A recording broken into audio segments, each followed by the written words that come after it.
Ele guara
Yes. So we are here live again, the Black Pentagrammer Show. We are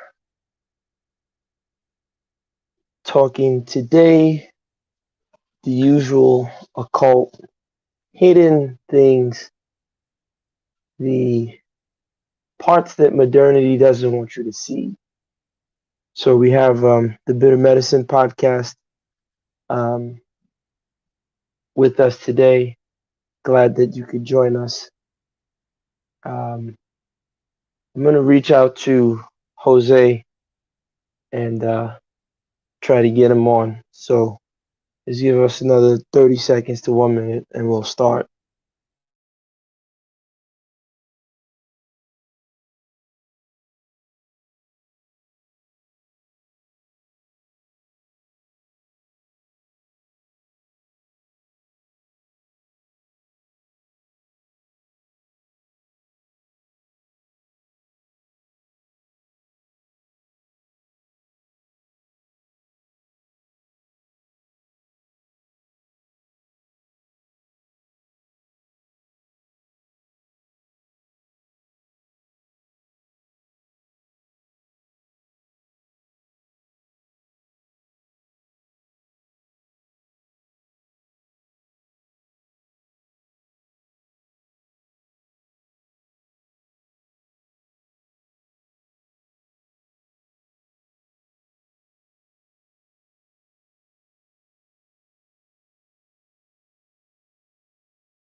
Ten, are you here with us? Yes, I'm here. How are you? Okay, I'm good. So Jose is going to join us soon. Jose was traveling, so he's got a little jet lag. So I wanted to make sure he was good. Yeah, I So started work. how's your day been so far? Everything's been good? Yeah. My night That's actually. good. That's good. So bitter medicine. Um, I'm gonna post the link in the stream. Um, we'd love to have you join us in the conversation. So I'm gonna post the link in the stream now.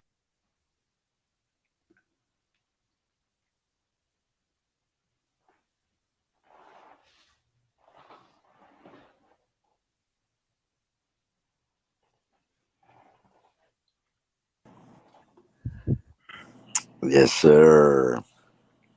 Yes, Jose is here. Yeah, sorry for the time, man. Sorry for the time. I'm in the Netherlands. No, that's Gasdemup's fault. You guys are good. We got to figure out because I know you guys are hours ahead and we're behind. So we gotta, maybe we'll do it. We'll rotate it 1 week. We'll use my time, and then next week we'll go with your time. So I'll come on earlier, and we'll do it that way to make everything fair and balanced. Yeah. Yes. Yeah. Let's figure out something. That makes sense. So next week we'll do it that way. Okay. So Bitter Medicine said he'll join us in a minute. Okay, that's fine. So as soon as you get a chance, just post it in the link, and we'll post the link for you to join us. All right. So yeah, go ahead. No. I'm just saying. All right. That's good. So today's topic, I sent it to both of you. Today's topic is about the overall theme is sacrifice is more powerful than ritual. So I just wanted to hear both of your thoughts on that. We'll start with Jose. What do you guys think about that statement that a sacrifice is more powerful than a ritual? It sounds like to do is better than to fake.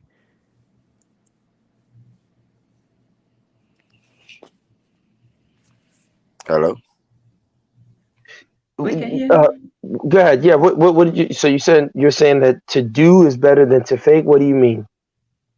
Well, sacrifice is actually. Let me put it. Let me take it.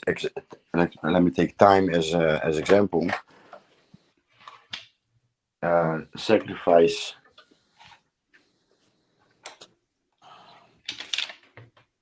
to do will cost you time. You know, you have to sacrifice time and to fake not. I'm I'm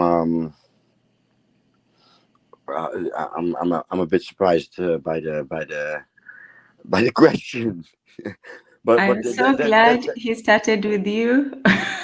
yeah, this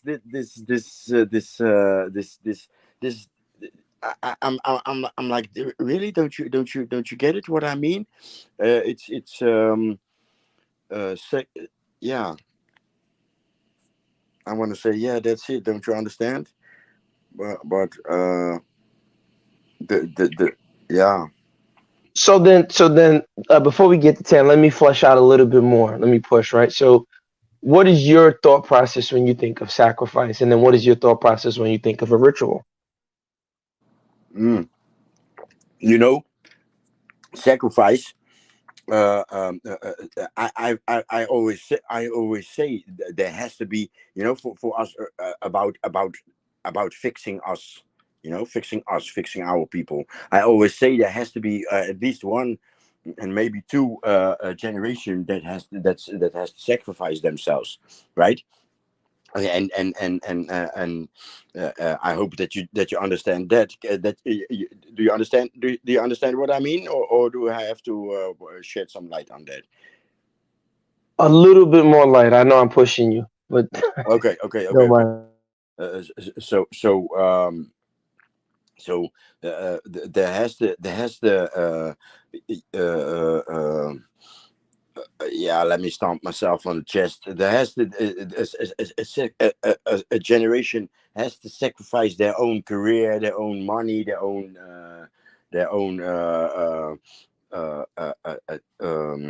consumerism, their own enjoying, uh, uh, and sacrifice themselves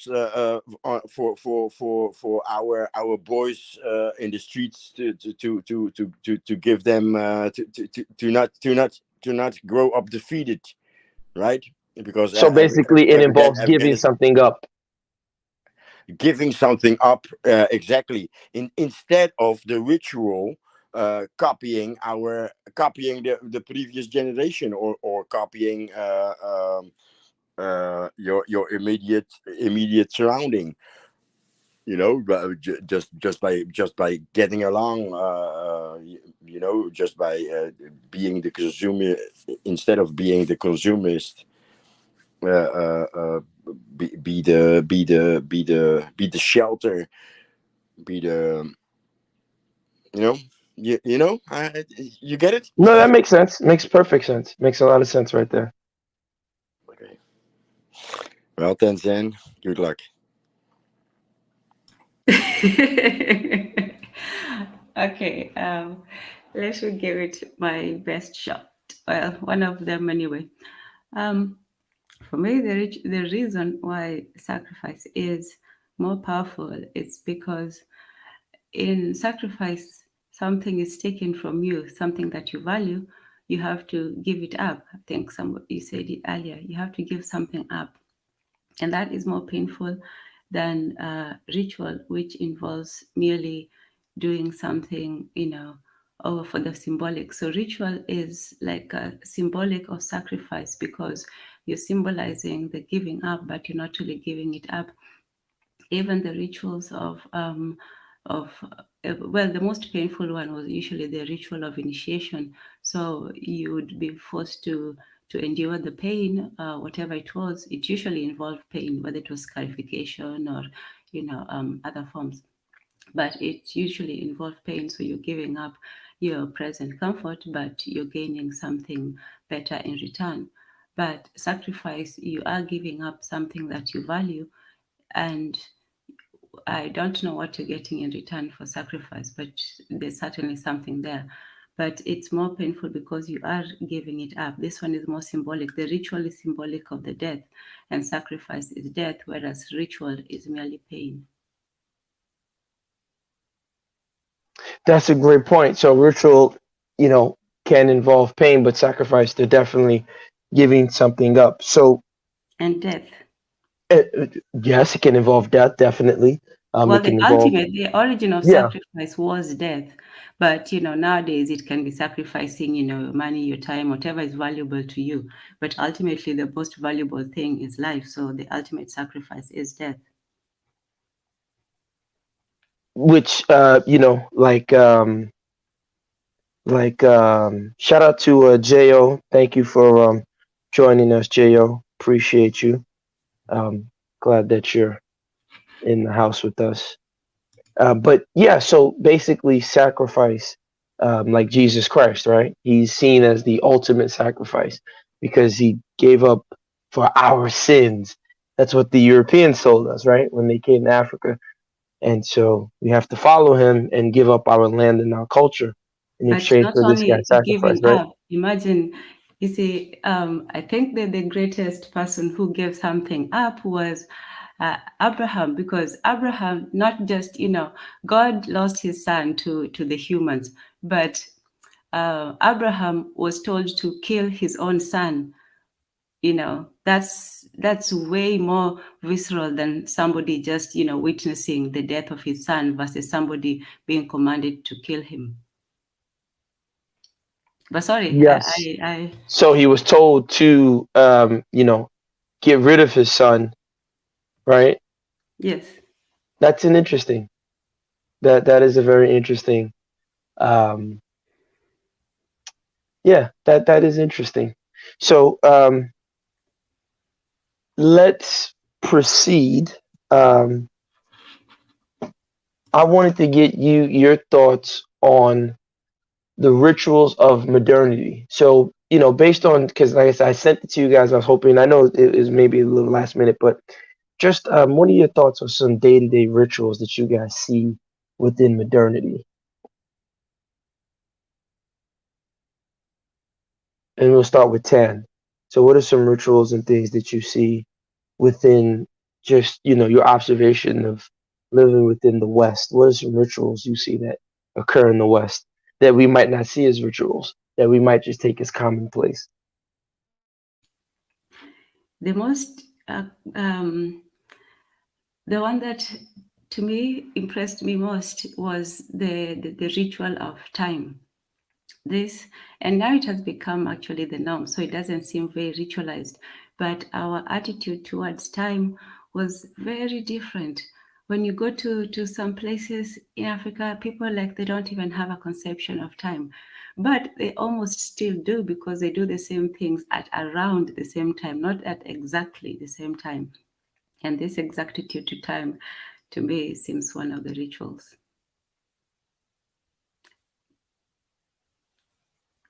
Do I need to expand, or does that No, make no, sense? no. That's interesting. So you said the concept of time. Um, would you say that there is an African time? The way that we're told that Africans have an African time, we don't do things according to time, as they say. Well, I think it's because we are almost forced to be in a time which is not natural to us. So it constantly seems as if we are out of time. And it's not that, we were always just late for everything, but people had a more flexible definition, let's say, of lateness. You could wait for somebody and you wouldn't feel very offended if they were late for some reason. I don't know. Yeah, no, that makes perfect sense. I mean, we privately, we were discussing about like diet and performance, right? How if you're eating certain foods that aren't necessarily geared towards you running, the New York City Marathon or working on a farm for, sugarcane, so that way the sugarcane juice can be sent to a factory in the UK for table sugar. You're not thinking of, your concept of time, and your performance is different. So you have a different metric to which you're gauging. So that makes perfect sense. You want to expand anything else, or you want us to go to Jose? Now let's go on to Jose. So, Jose, what are some rituals that you've seen in the Netherlands or in Europe or even in Africa? Some rituals just on it from the modern day perspective. Uh, Rituals, right? Not sacrifice. Yes, rituals, rituals. Yeah, yeah. And in the previous, in my previous babble, I mentioned just copying the previous generation. I mentioned that as ritual. So culture, right? Culture is to me is ritual. So uh, yeah, eating cachupa as Cape Verdean in the Netherlands is a ritual. Uh, uh, drinking gin. Oh, excuse me, sorry. Drinking gin, and we call it grog, uh, as Cape Verdean wherever. That's ritual. That's ritual to me, you know. So acting without thinking, copying. Yeah, my parents did it. Yeah, we do it this way because yeah, our parents did it this way. That to me is like ritual. Does that make sense? No, it makes perfect sense. I mean, we could look at like Christmas, we can look at Easter. These are all Yeah, yeah, rituals, right? yeah, Making the sign of the cross, that's the going to church on Sundays. classic ritual. Yes. Christmas, Passover. Yeah, that's right. Okay. That's it. That's what I see as ritual, as daily ritual. So I'm gonna zoom in. I don't know if you guys can see the screen. Is this better? Uh, Yes, I you can know, see it. I'm on my phone. Okay. Let me That would be difficult on the phone, I imagine. let me see if I can continue, or am I? Okay. Is it still my turn? No, no, Oh, no. I sorry. just wanted to make sure you could see it. I'm. Let me get Opera on my old Macintosh. That's good. So I wanted to talk about um, the rituals of modernity within capitalism. And I'm going to tie it to last week's conversation. And I'm going to get to somewhere because Jose said something very interesting. And I'm going to make my conclusion. And of course, I'd love to hear what you guys think about my conclusion. But yeah, so this article came across it, right? This person, she wrote a book on and talks about the sacrificial rights of capitalism that we don't talk about. And so you can see here, right? This is based on that Vitruvian man. You guys know the Vitruvian man, right? That Renaissance drawing. Yes. Well, yeah. So you can see this is the modern day Vitruvian man. He has a pen, he has a mouse, he has money in his briefcase and his suit, right? His Brooks Brothers suit. And, there was a lot of interesting things that she talked about in this article. Let me close this. Um,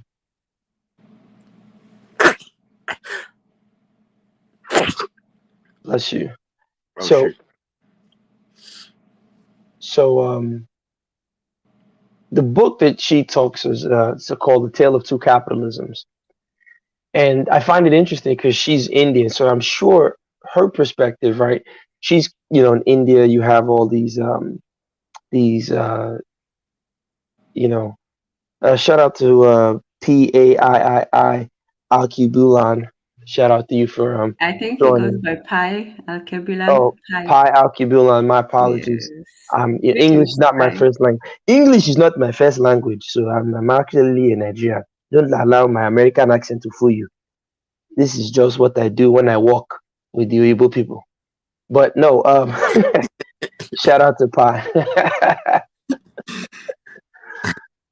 But yeah, I find it interesting she was able to write this book, and I think she was able to write this book because um, she's from India. Of course, I'm doing my what I hate armchair psychology, but I think her coming from India, she's able to see a different culture.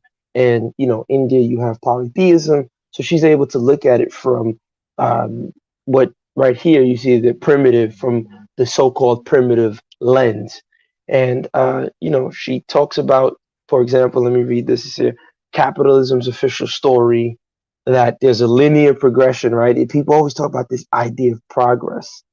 Um, this so Pi. The topic is sacrifice is more powerful than ritual, and so we're looking at sacrifice within modernity.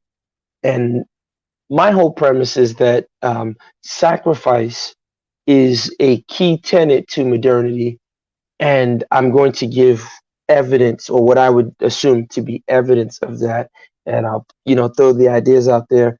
And I have two geniuses on the panel with me who kind of curtail me a lot of times to not go on the deep end, right? Don't go over to the other side. So it's good to have Tan and Jose to curtail me on that, and that's why me and Jose created this show to basically talk about the other side, because a lot of times, you can get on any other show and it's the simple, hey, well, not let me say simple, but it's the standard. Black people stick together, work together, make money, create business, and Pan Africanism, or this.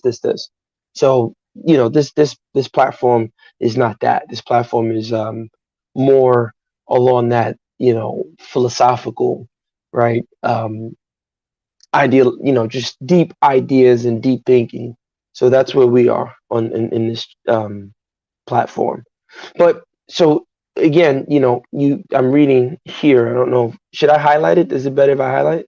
Can you guys see it better? No, it's not showing clear. Okay, but I'm right here with I the think it's mouse. slightly better, but I Oh, when think I we highlight, disagreed on that the last time. can you guys? Is it better now? Yeah, I can actually read it. Okay. All right. Perfect. Leave it Okay. up there. Good. So Koku's back. Bitter medicine is back. Thank you very much for that. Um, So it says here, capitalism's official story, right, where Rajan explains, charts a linear progression from magical thinking hunter gatherers doing their trucking and bartering, as Adam Smith would have it, and everyone knows, right? Adam Smith is the founder for the nation state and that mercantilism, right? That transition from mercantile empires um, to this nation state, and it's a very interesting transition. But Adam Smith is seen as the guy with his book, The Wealth of Nations, to today's rational global capitalist engaged in free competition.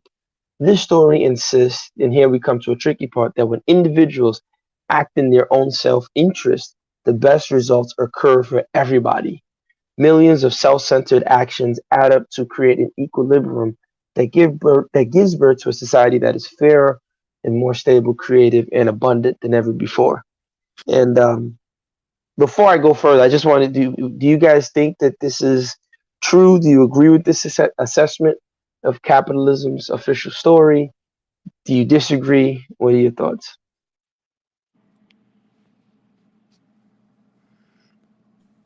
Jose?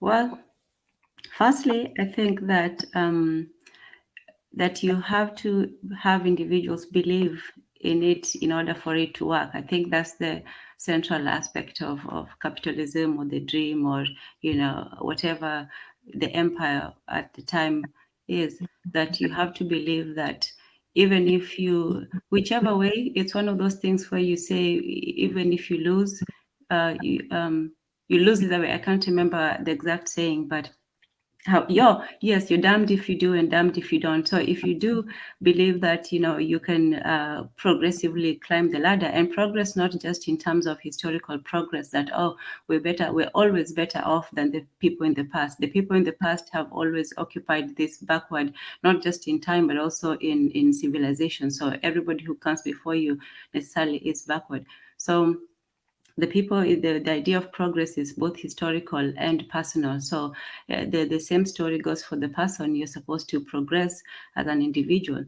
And so whether you progress or not is entirely up to you. And it is not the system, it is you carrying yourself by your own, bootstrap, and having the both the power and the failure. Because if you do succeed, it's because you are the Ayn Randian, superhero. But if you do fail, then it means that you're not. The blame is never on the system or the way things are. It's simply on the individual. And that's why it's so tricky, because whether you win or you lose, whether you prove, the question right or wrong, it doesn't matter, because that is not the question. The question is not asking the system. The question is entirely on the individual. So it's like capitalism gives you a solution, but then the problem is you after all.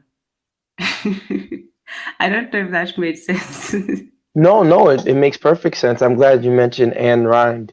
And I'm glad you mentioned the idea of progress, that we're always marching forward. I posted a link in the chat.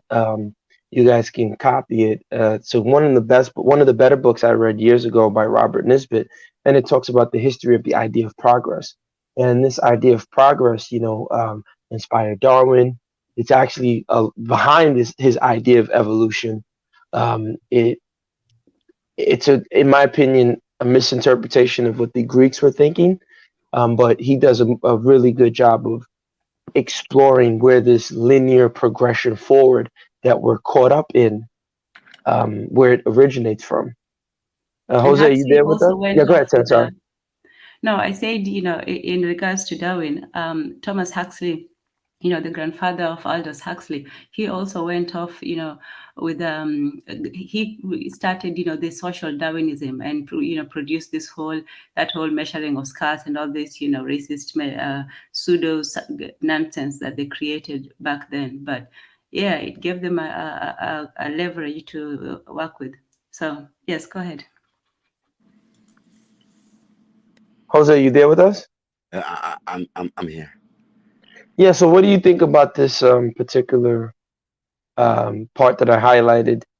It makes me think about my definition of socialism, but not everybody is likes, but everybody is responsibility, right? So if everybody does, if everybody fills in the gap that suits him, uh, um, I mean, if for the most, yeah, for a lot of people, it will be the same as written here, like it will mean do what pick the responsibility that you like. In the village, you pick the responsibility that you like is almost similar to this description of capitalism. But I missed the linear progress. What does linear progress has to do with that, with the highlighted part? Well, this linear progress, right? That we're told that we have to always keep moving forward in this. Just everything is on this straight line going forward. That, And yeah, go ahead. that's arrogance. That's the Yurugu arrogance that we have moved forward. in my eyes, right? Anyway, my I don't believe in even evolution, even Darwin's evolution. I believe is not a straight line. I believe it's a wave. You know, it rises and falls. If you understand what I mean, or it goes left and right. It goes up and down. It's progress and decay. Yes, yes. So I don't believe in a linear progress anyway. No, that's a great point. That's a great point. Let me keep going. Um, where did I see something? But my explanation of socialism, that makes me think of my explanation of socialism. Did that come through? No, no, it makes sense. Uh, it definitely makes sense in terms of it's funny because the United States is in many instances a socialist country. They think they're a capitalist country, but they're pretty much a socialist country, I I, right? I think it's hard to escape socialism. If you're in a machine, a country is a machine, and it has it has vacant positions, and if people choose those positions, eventually you're being social, because you're an how you call that, how you call a wheel with tooth. You're you're part of the machine.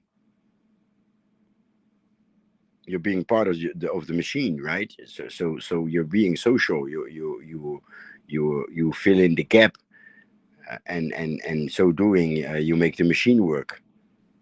True, true, definitely. You are a part of that machine, and I'm glad that you said that there is decay. That's a great word you use, decay. I can go into the rabbit hole with that, but I don't want us to uh I don't want to digress. Bit of Right. medicine has put a comment to say, not a place to speak now, but I'm assuming white people has a linear mindset. Africans respect the nuance, and Tan um, gave us a link that I just posted in the chat about the idea of progress. So let me keep going.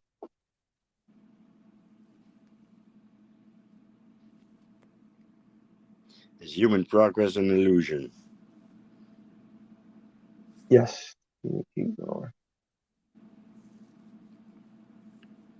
Okay. All right. So she says this in this article, and this is interesting. It says Rajan started with the hunch that magical rites, let me highlight it, magical rites, sacrificial rituals, and sacred values were not just relics of a pre-modern past, but were actually woven right into the story of capitalism from the beginning. They exist everywhere under our noses, popping up in everyday economic activities and permeating even the highest tech exchanges of the global marketplace. Right? What we are taught to think of as rational and rational are actually mobile, flexible categories that continuously overlap. I mean, you can see that, like, I think Tan and Jose, we talked about last week the price of gold being set in London, right? The ritual that sets the price of gold in London, right? Yeah. Yes.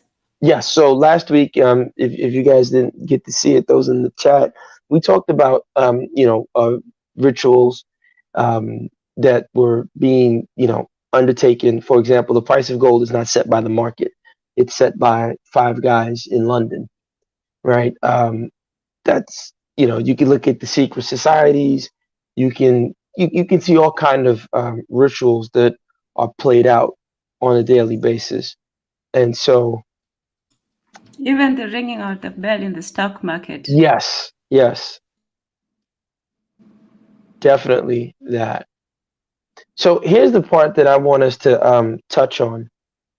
Um, Homo economicus. What do you guys get from that, right? Because this, for me, is a language ritual, is a language spell. Um, and you can look at the guy David Ricardo. I don't know if you guys are. Hey, Keta, thank you for joining us. Appreciate you joining us. So our topic is sacrifice, as is more powerful than ritual. So we're looking at um, the different elements of sacrifice and rituals that exist within modernity and within the current system that we live in. So this part was very interesting to me here, um, because it says here, political economists, she notes, went even further. They insisted that the capitalist economy had exercised these ghosts altogether, which are the pre-modern ideas of like sharing and communalism, and that the new human being was hailed as Homo economicus, right? A rational person who pursues wealth for self-interested motives. He, for such being, was imagined to be male, of course, right? Belongs strictly to the realm of the profane.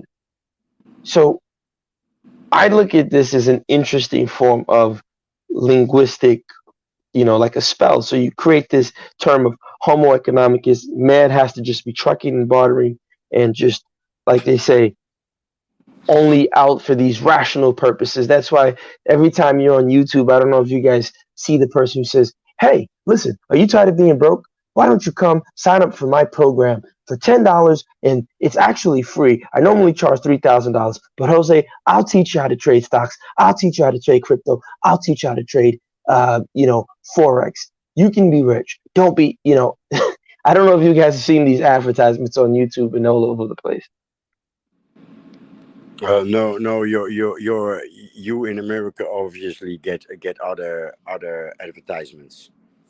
Well, yeah, that's true. That's true. That I would agree to that. Shout out I to was actually to going to say Die. that all advertisements follow the same formula, the same exact formula. You don't have, therefore you need. Yes, yes. So with this word Homo economicus, so man has now been taken, right, and changed to something else called Homo economicus. So I want to keep quiet and hear what you guys think about this definition of Homo economicus, this rational person who pursues wealth for self-interested motives. And how much of that do you see play out today? So I'll start with Jose. Sorry, how much of what do you see play out today? This Homo economicus, right? This rational person who pursues wealth only for self-interested motives. How much you see that today? That goes against what I had to say in the previous in my previous round. It's I think partially, at least partially, it's an illusion, because yeah, you're part of the machine, and you're filling in a gap, right? You're I don't believe it's true. Let me put it that way. I don't believe in it. I don't believe it exists. The Homo economicus. I don't believe it really exists. You're filling the gap, as in sacrifice, or you're showing off. Look at me, look at me making all this money, or yeah. So basically it's an idea that people can't live up to because if they were rational, they wouldn't be showing off. They would be trying their best to just only pursue wealth for wealth. Yes, yeah, Hmm, yes, yeah. that's interesting. I think so. Yeah. Tan, what do you think about this Homo economicus? Well, I think that it is making man a pure consumer, and that is what the ultimate advertisement is for. When they advertise the dream is an advertisement. Propaganda, all that stuff, it's just advertisement. Just like propaganda is something you don't have, therefore you need. So Propaganda is also a form of advertisement. And advertisement convinces you that there's something that you don't have, and you always will never stop wanting to have it, no matter how much of it that you get. When they advertise, McDonald's, in order to say that this is the last hamburger you'll ever want, including from McDonald's, they say that you'll keep coming. Same with every, profession. So it's the uh, concept of getting somebody, and that was what becomes a ritual, because ritual is simply repetition. And so they get you to every day to repeat the same thing. When you go to the store, you buy the same things every day, you do the same things, you go at the same time, and so on. So it just becomes a ritual. It's a ritual of consumption.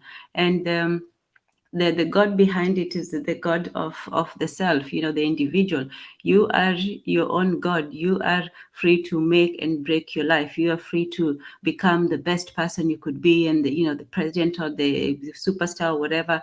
And if you don't, you're going to be a complete and utter bum. And that is why the disparity between, in the are greatest in the richest countries, because the people at the top have to go further, to get away from the people at the bottom, and the people at the bottom have to sink deeper in order to intimidate it or scare anybody who's not in that place. So it shows you, there by the grace of God go I, to quote, to paraphrase the famous quote. But when you see somebody, you see this in most of the big cities. In the small cities, let's say, in the Midwest and all that, maybe people are nearly on the same level. But if you can go to some places where, the billionaires live, next to the homeless. So you're like, how can a country that has so much have people who have so little, So, but that has to happen so that the people at the top feel very good about themselves and the people at the bottom don't. And you as an individual, you feel that you have the power to either become, the person at the top or be afraid of the person at the bottom. So it's always the cult of the personality. And when it says, pursuit, remember that whole thing, pursuit of life, liberty, pursuit of life, liberty, what was it? Something, Oh, something in the pursuit. the within the Constitution, Yeah, yeah, to yeah. the Pursuit pursuit of of happiness. something. Yeah, and the liberty and the pursuit of happiness. But if you just take the word pursuit and say praise, if you praise life, you praise liberty and you praise happiness. And when these people say praise somebody, that's worship. So you really turn the worship of the human being from something that is outside of them, God, the deity, whatever it is, and you turn that into, the person, the cult of the self. Now the individual is the God, so to speak, and you don't really have a need for another God except just to show gratitude and not really fear or respect. You said something very interesting. Because I agree with a lot of almost everything what you said. You said something that's very interesting. I want to hear what Jose had to say about this. You said that the rich are pursue, so it's like they're both in running in different directions, right? So the Mhm. rich are consistently running to constantly separate themselves by acquiring more wealth and more wealth, and the have-nots realizing, or the people at the perpetual bottom realizing that they can't possibly catch up to those people at the bottom, are now running even further to stay at the bottom or to go even lower, right? Mhm. So that's an interesting concept. I wanted you and Jose to touch back on that. What do you guys think? So quickly before you answer that, we want to greet Mr. Untouchable. He's joined us. So Mr. Untouchable, today's topic is sacrifice is more powerful than ritual, right? So we're analyzing sacrifice in ritual within modernity. So this is a continuation from last week's conversation. And so for those who are just joining us, last week we did some interesting research. We found out that New York City, Paris, London, and major cities are actually built on burial grounds, right? So in Paris, you have the catacombs. In London, you have I forgot what it's called in London, but New York City, you actually have the African burial ground where the slaves are buried, and that's deep occult science. And so we were juxtaposing that using Jose's term, which is the African colonial district or these so-called African cities. The African urban planner or the architect, right, has no idea that the city he lives in, the city he's in love with, oh my God, I love London and New York. He has no idea that it's built on a burial ground. He doesn't contend with the occult forces at play. And so his cities, his ancient villages are built on fractal patterns, right? We looked at African villages that are built on, ancient calculus or the fractals, and they're not trying to rebuild like that with the fractals. They're trying to copy the West, not realizing that the West is building their cities on burial grounds, using the energy of those dead people to strengthen their cities in an occult way. So we're continuing that conversation because I'm going to make a conclusion um, based on something Jose said last week. I didn't tell him that because when he said it, I did some research. So that's what we're talking about, Mr. Touchable. But yeah, so Tan, I wanted to hear what Jose had to say about that, Jose. So Jose, Tan said that the rich are pushing in one direction to continuously make more money, but the poor are trying to be even poorer because they realize they can't catch up to the rich. What do you think about that? I feel that. I feel that one. I have been dwelling in the banner warrior realms. Do you understand what I mean by that? No, no. You said the banner warring realm? Activists, Oh, activists. Okay. and activists seem to get louder. Yeah, I think there's truth in that, in that, in that, in that. Yeah, yeah, man. Yeah. A lot of things flash through my mind, and I think there's truth to that. The the the rich get, the louder the activists get. Is that did I understand it? Tan, we'd love to. I want to hear your response to Jose. No, I agree. I agree. I want to hear more. Jose, she wants to hear more. Go ahead, Jose. I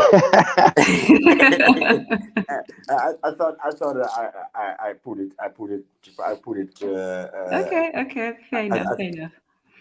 No, I yeah. don't have much to add to that. That was very interesting.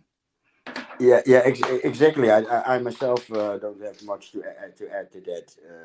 That the rich get, the louder the activists get. I don't have much to add to that either. So, continuing along, right? Let's see right here. So I'm sure you guys have heard of John Stuart Mills. So I mentioned Homo economicus. I'll put the things in the chat. You guys can check out David Ricardo, John Stuart Mill, William Jevons, right? So this is interesting, right? What do you guys think about this? And we'll just touch on this very quickly. So they're saying the ideal modern capitalist as a person who has the discipline to make sacrifices, abstaining from short-term pleasures, and working hard today in order to stockpile money for the future. What do you guys say to that? Can Jose, you repeat that I'm again? going to jump into it after that very quickly.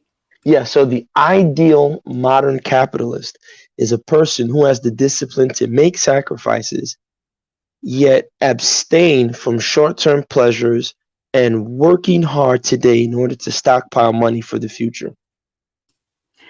The future is simply the afterlife in this life.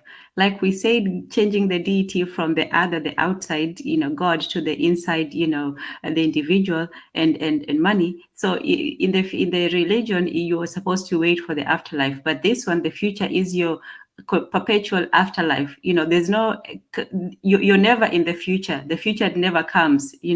So even people who say we're living in the future, they're also still looking to the future the same way people are always looking for the afterlife. So you're not even living in this time, you're actually living in another time. So you're constantly, and that's under the other, carrot to the stick. You're constantly going for this, like somebody who has, a carrot tied in front of them and they're constantly reaching, but they can never get it. So yeah, it promises you something that you can never have at the present, and it keeps you going for the future, and you never ever get there. So that's all. That's a great point. Jose, what do you think? Uh,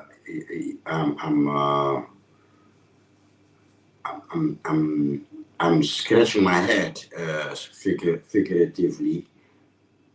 I'm thinking.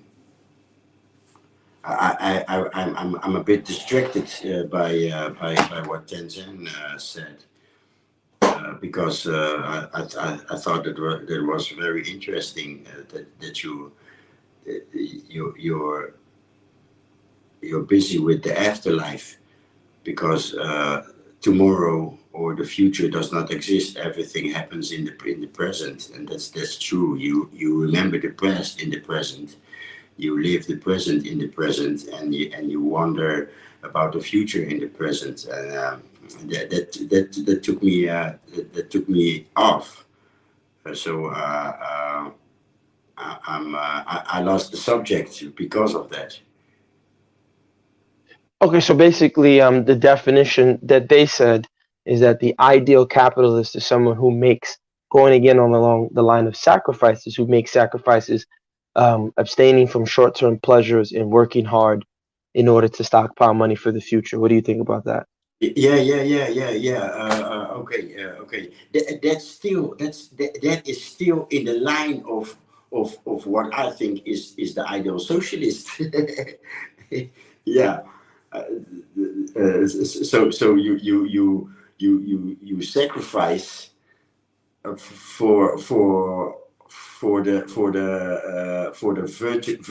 vertical society, for the vertical community. So you sacrifice for the people after you. That's yeah. In my mind, that's the ideal socialist. Hmm, that's interesting. So we'll keep going, because again, and the reason why I'm highlighting this is because I'm going to get to somewhere. Right? I know, like, what is this guy talking about? Boring David Ricardo and Adam Smith. But Oh, before yeah, go we ahead. go, let me try to address Mr. He gave a Oh, great Mufasa question. Shabazz. Yes, go ahead. Go ahead. Address him. Brother Shabazz, how are you? Oh, Mr. Untouchable is Brother Shabazz. No. Mufasa Shabazz is separate from Brother Untouchable. Oh, okay. Yeah, Yeah. so Mr. Untouchable said, what's wrong with the succession planning? It is important to plan for the future.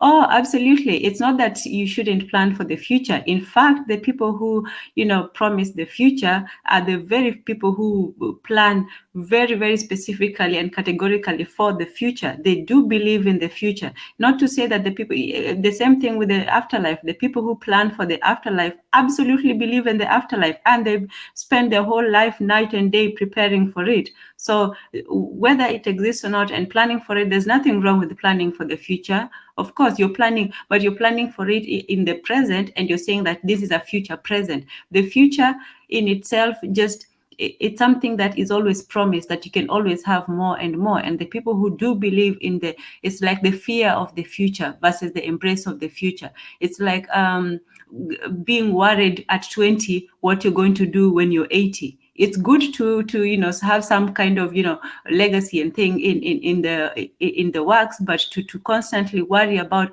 what's going to happen, and then it also manifests itself in an obsession with staying both youthful, immature, and stupid. So anyway, so I just wanted to say that there's absolutely nothing wrong with planning. In fact, people did plan a lot, and this is why you had to have a very intimate idea of nature, because nature was looking at the past and taking all that information of the past and then extrapolating from it and saying what is the future going to be based on the past. But most of the future planning that we are now is just planning for sometimes things that don't even happen, like when you put in money in stocks and things like that. Sometimes you win, sometimes you lose, but as we've seen with these corrupt companies, sometimes that pension never really comes off. So sometimes even that future is taken away from some people.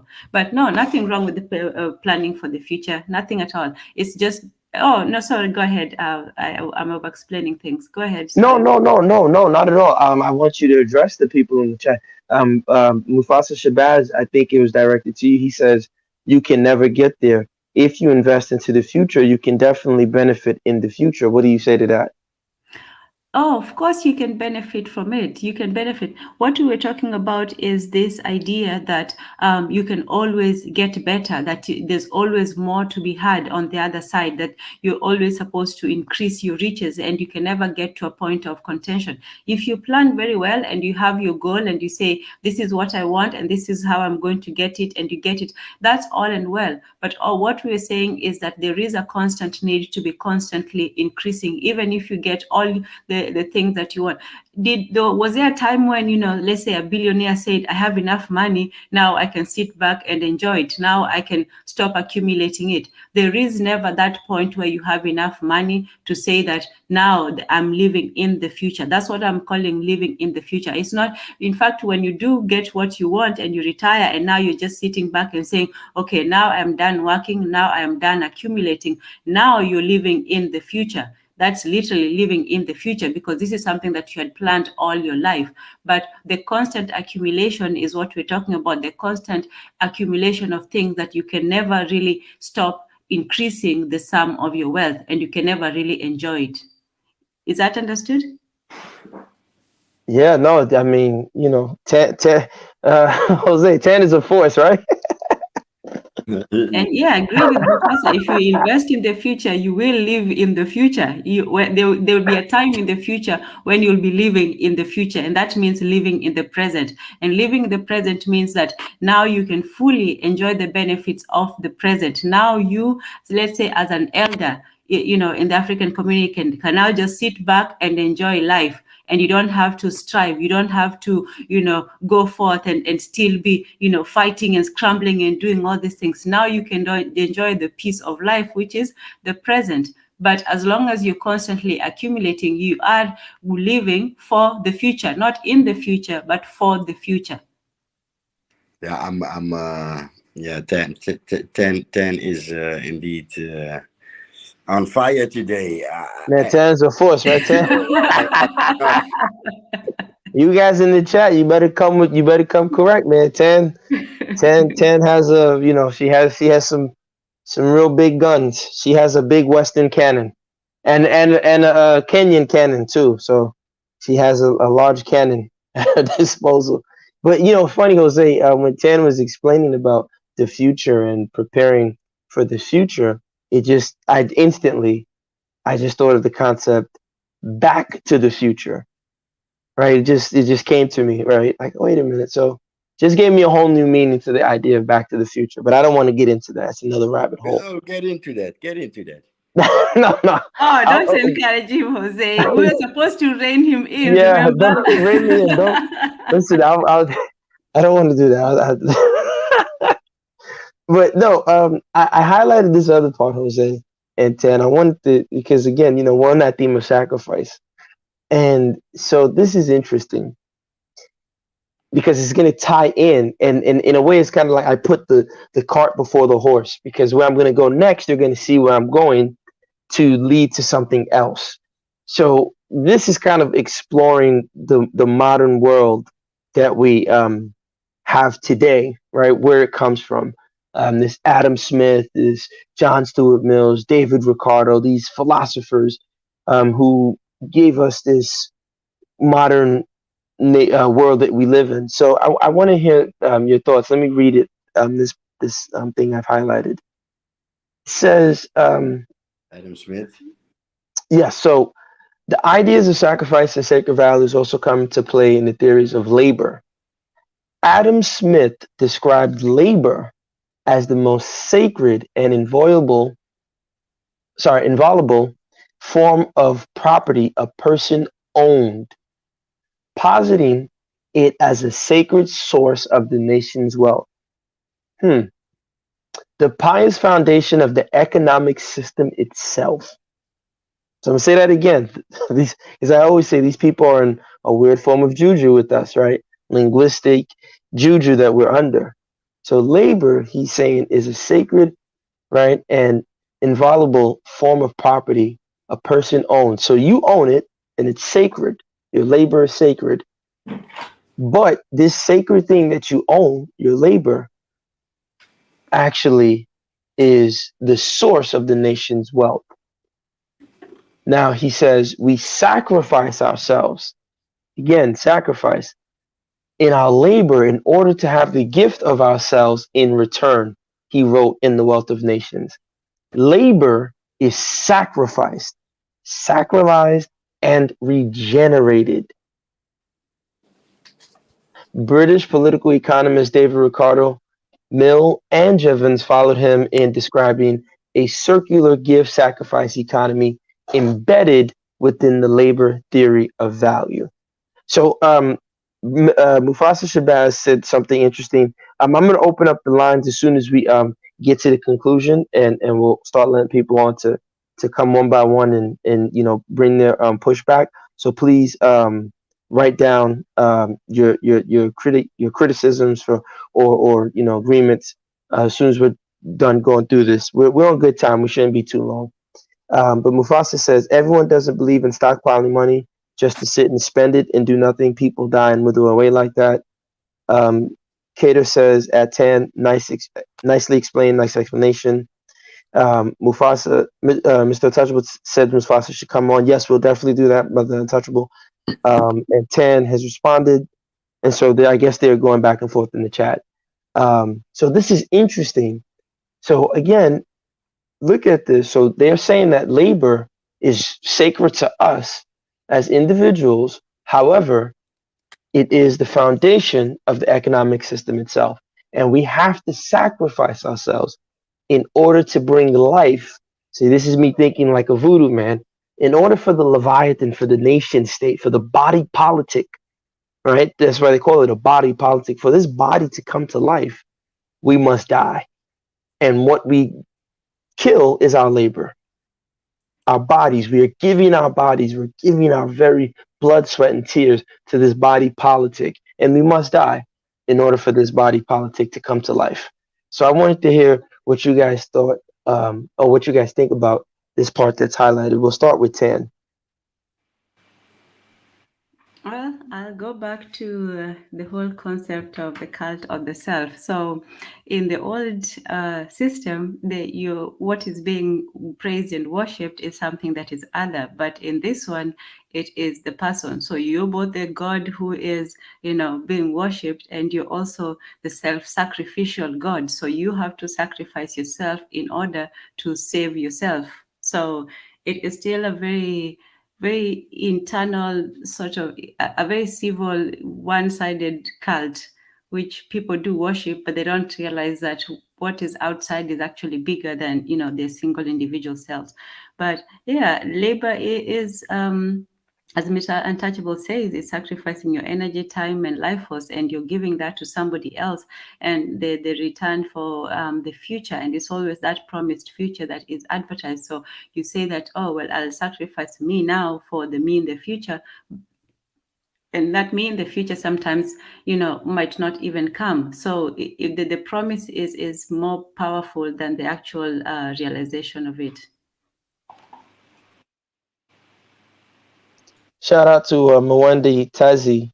My Mwendetezi. Oh, Yes, you're so Mwende Tazi. terrible with pronunciations. Listen, Mwendetezi. Hi, listen, I'm Mwendetezi. I was sorry. going to write I'm so sorry.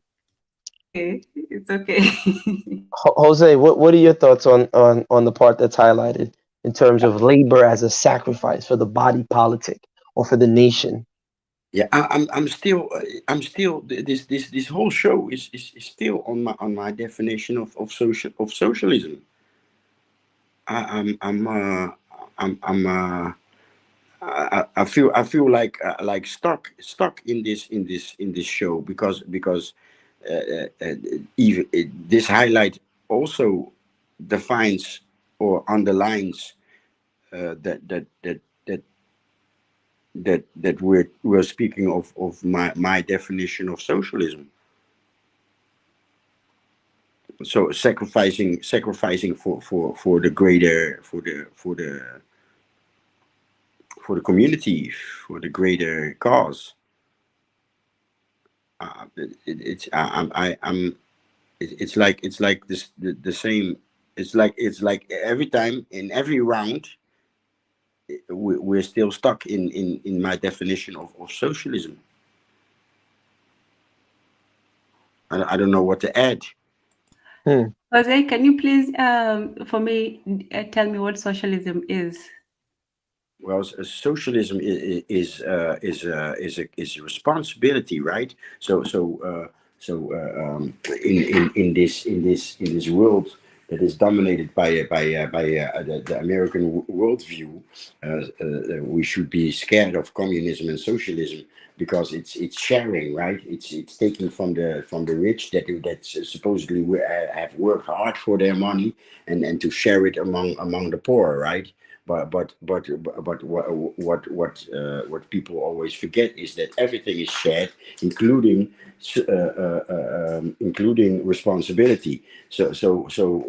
When you look at socialism, sharing responsibility, it's actually exactly the same as what's being called capitalism, or the perfect capitalist in this show, right?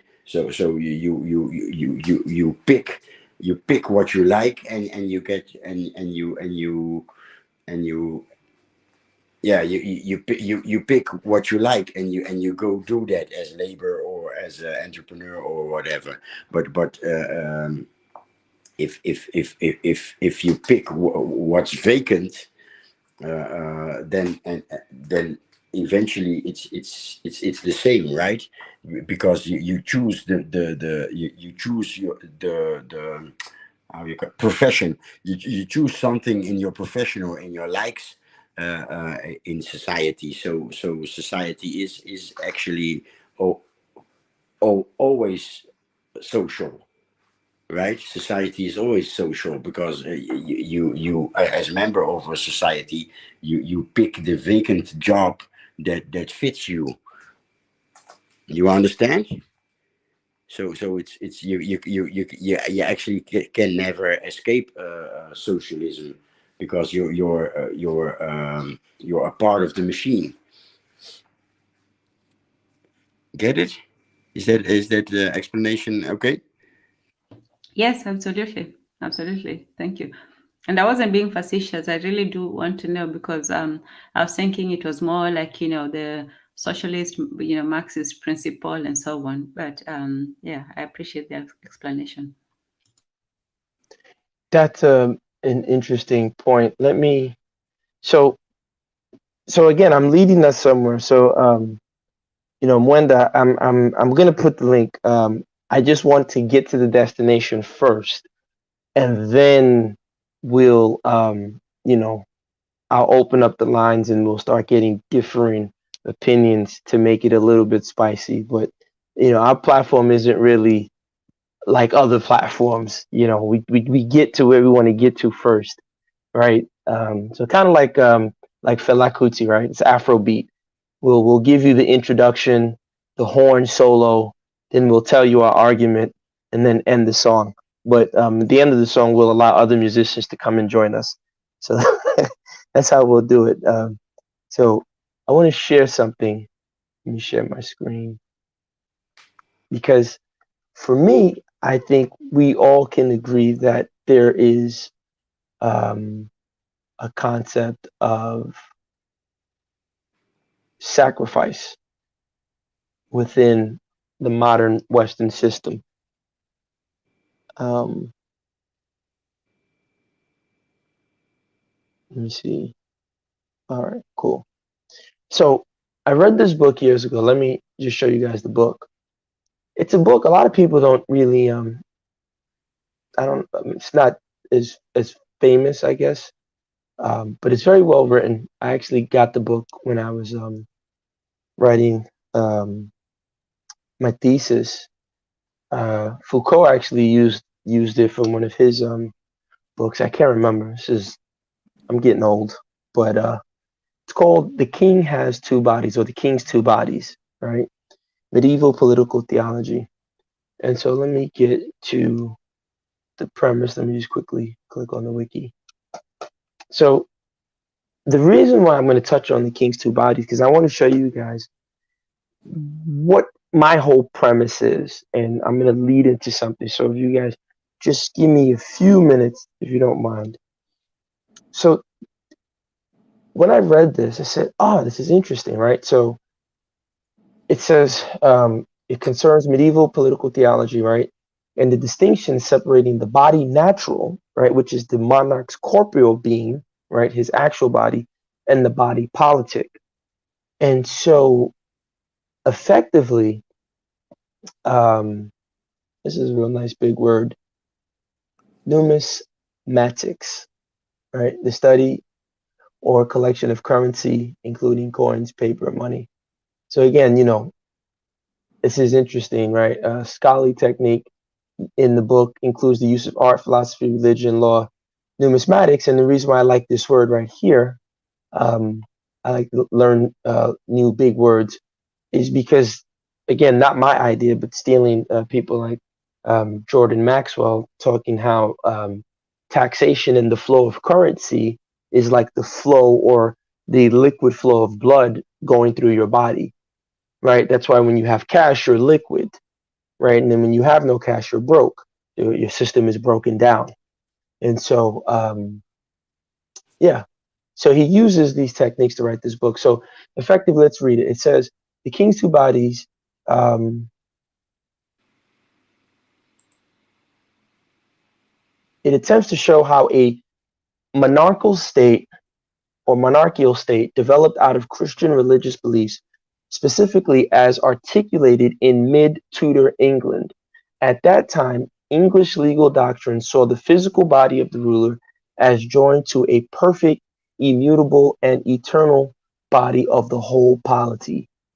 Cantorowitz then argues that this is a culmination of Catholic teachings about the body of Christ, the Eucharist, right? Where you eat his body. Very, very freaky voodoo type stuff.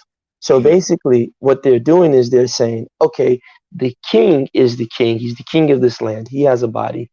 But his body, in this weird form of juju, like a voodoo doll, is now going to be removed and put upon the land. And I agree with this theory. I think it culminates in it reaches its zenith with Machiavelli, right? Machiavelli and his prince, right? And so, um, let me read this. Can The you just king, go up to the yeah, part go where it ahead. says to defeat death? Can you just go back up a little bit?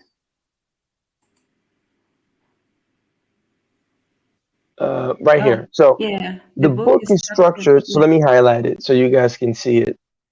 I didn't want to read too much, um, but the reason why I was getting into this is because shout out to Keisha McLean. Um, so the book is structured around an exploration of the numerous devices. Is it better for you guys to see it this way, or should I leave it regular? I think regular this time. Regular? Okay. Yeah, let me not blind people with the blue. Um, so the book is structured around an exploration of the numerous devices and technologies.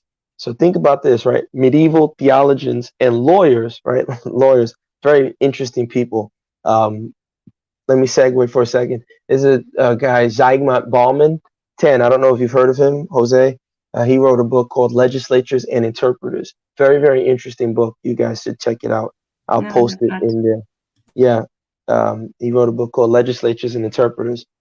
Um, and lawyers develop to defeat death, right? And extend bodily existence far beyond carnal boundaries. So, again, this is kind of what the Catholic Church was doing with the body of Christ and the Vatican or the Pope coming to represent the body of Christ and the church representing the body of Christ on earth.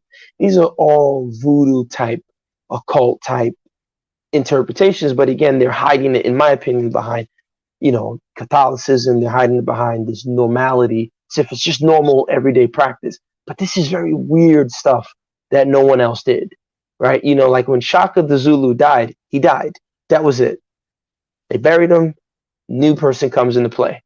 Shaka wasn't trying to come up with this way for Shaka to forever remain alive within, it's just weird stuff that these people do. So Cantor's magnum opus does not follow a linear or chronological structure.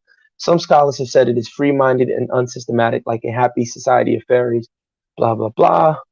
It begins with an introduction to the theme of the king's two bodies, as found in the reports of Edmund Plowden, an Elizabethan jurist. It then revisits the appearance of the same ideas as developed by Shakespeare and King Richard II. The problem and its horizon of inquiry has now been established for the reader. What makes, again, and this is what we actually live in a lot of this stuff, but let me read it. What makes the juridical fiction of the symbolic body of the king possible? So we live with a lot of judicial fictions within, our modern day existence today.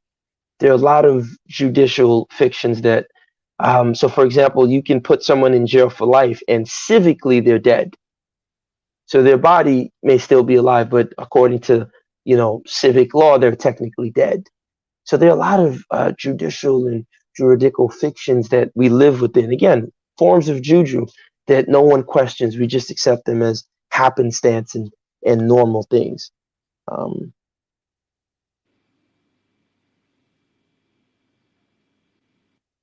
Hello. yeah, no, I was adding you to the stream.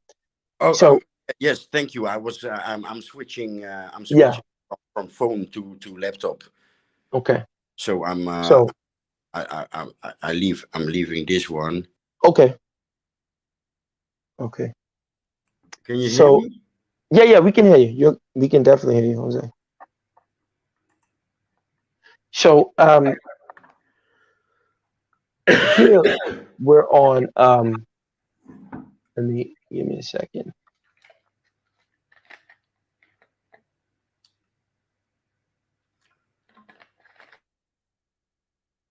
So here we're on. Let me get back to it right here. So it says. So there was a dispute over whether or not the king Edward the sixth held the Duchy of Lancaster as private property or whether it belonged to the crown. The lawyers argued the latter. The king has in him two bodies. These a body natural and a body politic. Again, this is really interesting juju that these people are doing. His body natural, if it is to be considered itself, is a body mortal, subject to all infirmities that come by nature or accident, to the imbecility or infancy or old age. But his body politic is a body that cannot be seen or handled, consisting of policy, where you get the word police, right? Um, and government, and constituted for the direction. Keep in mind, look at this interesting word, constituted for the direction of the people and the management of the public weal. And this body is utterly void of infancy and old age and other natural defects and imbecilities, which the body natural is subject to. And for this cause, what the king does in his body politic cannot be invalidated or frustrated by any disability in his natural body. So the medievalist Maitland saw in remarks like this metaphysical nonsense. Cantor is perceived as a mystical fiction with theological roots, unconsciously transferred by Tudor jurors to the myth of the state. So I'm going to stop here. I don't want to get too deep into it, but I want you guys to definitely, like I said, get into these type of articulations because we just tend to assume that the nation state is a norm, right? That the nation state is just this naturally occurring thing, and here it is. It's metaphysically created, mystically created, and they get this to keep in mind. So you can see what this juror is doing. So I'm going to show you this, and I'll stop and then get to why I brought this up. Um, the juror, right? I mean, this lawyer right here is there was a dispute over whether this land, the Duchy of Lancaster, belonged to the actual king or belonged to the crown. So you can already see the crown is trying to separate themselves from the king. They're trying to control the actual king. It's a very interesting way of stealing power from him. And so they're basically saying that the king has two bodies: his natural body, which he's in charge of, and the body politic, which ironically they will be in charge of. The lawyers, the jurists, the people who write the laws, they're in charge of the body politic. So they invent this thing, and in my thesis, I talk about the public. Who knows? We might talk about this next week. But they invent this thing called the public. But look at this right here, where they admit to this. They say that the body politic is constituted for the direction of the people. But here's the question: did they ever ask the people of that land, "Do you want the body politic to direct you?" No, they didn't. Right? The management of the public well, which is, I'm assuming, the public well-being. But let me not make an assumption. Let me quickly Google that. Uh,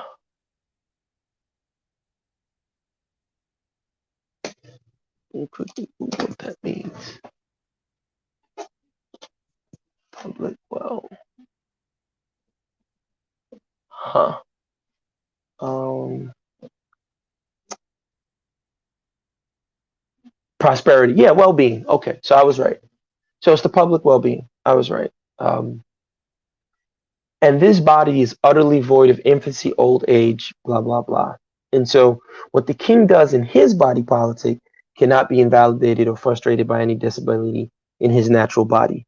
So again, you're seeing this play out. So I want to hear what you guys think about what I've said so far. I know I've been a little long-winded, but I want to hear from um, Ten and Jose. So I'll start with Jose. What are your thoughts on this idea of the king having two bodies and how they're using, this invention of the body politic?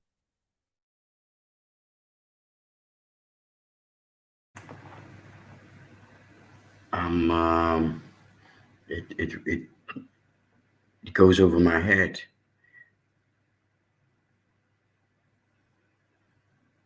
I'm I'm I'm I'm I'm not I'm not I'm not receptive. Let me put it that way. I'm not receptive for the natural body and political body of a king. It's going over my head. I think I'm my antennas is not receiving it. So, okay, what do you when you hear it? What are you thinking when you hear it? What comes to your mind?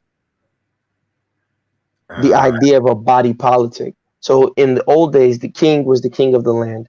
But as you can see, around the 1400s, they invent something called the body politic, which is the king has his physical body, and then the king has the body which represents the land. yes, yes, yeah. You. That's repeating. I I'm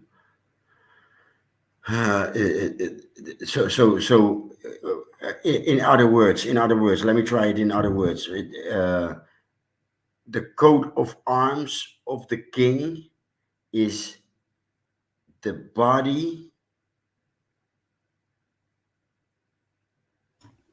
is the body politic, and the king himself is the body natural. Yes. So from a Cape Verdean perspective or from an African perspective, what African chief was trying to do this? Separate his body from the body politic. I don't know any. I'm not.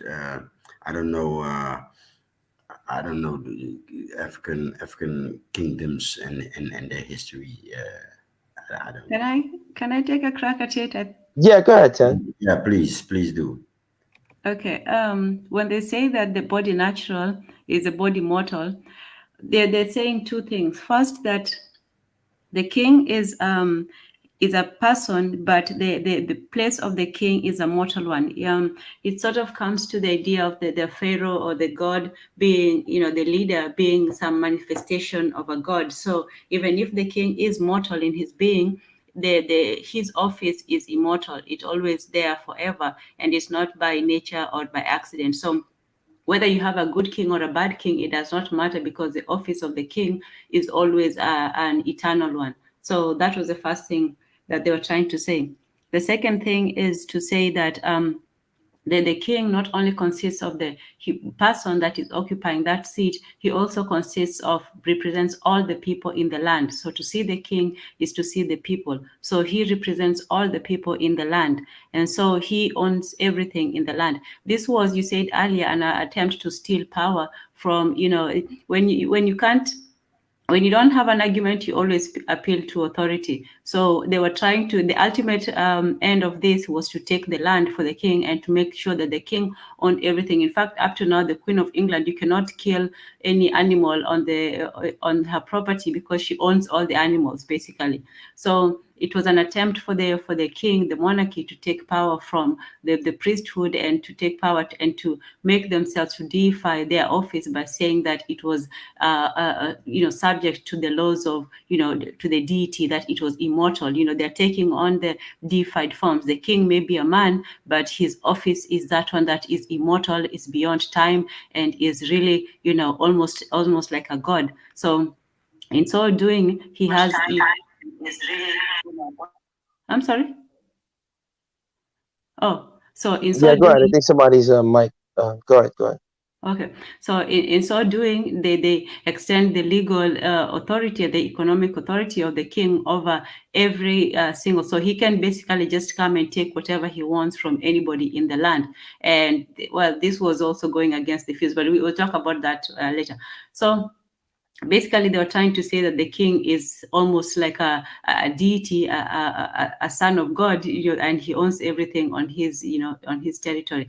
The other thing was also to say that, he has both the power of himself, but he also represents, the masses, the people. So he has authority over the people as well, where they say his body politic is a body that cannot be seen or handled, consisting of policy and government, constituted for the direction of the people. So his will is the will of the people. When Napoleon said, I am the state.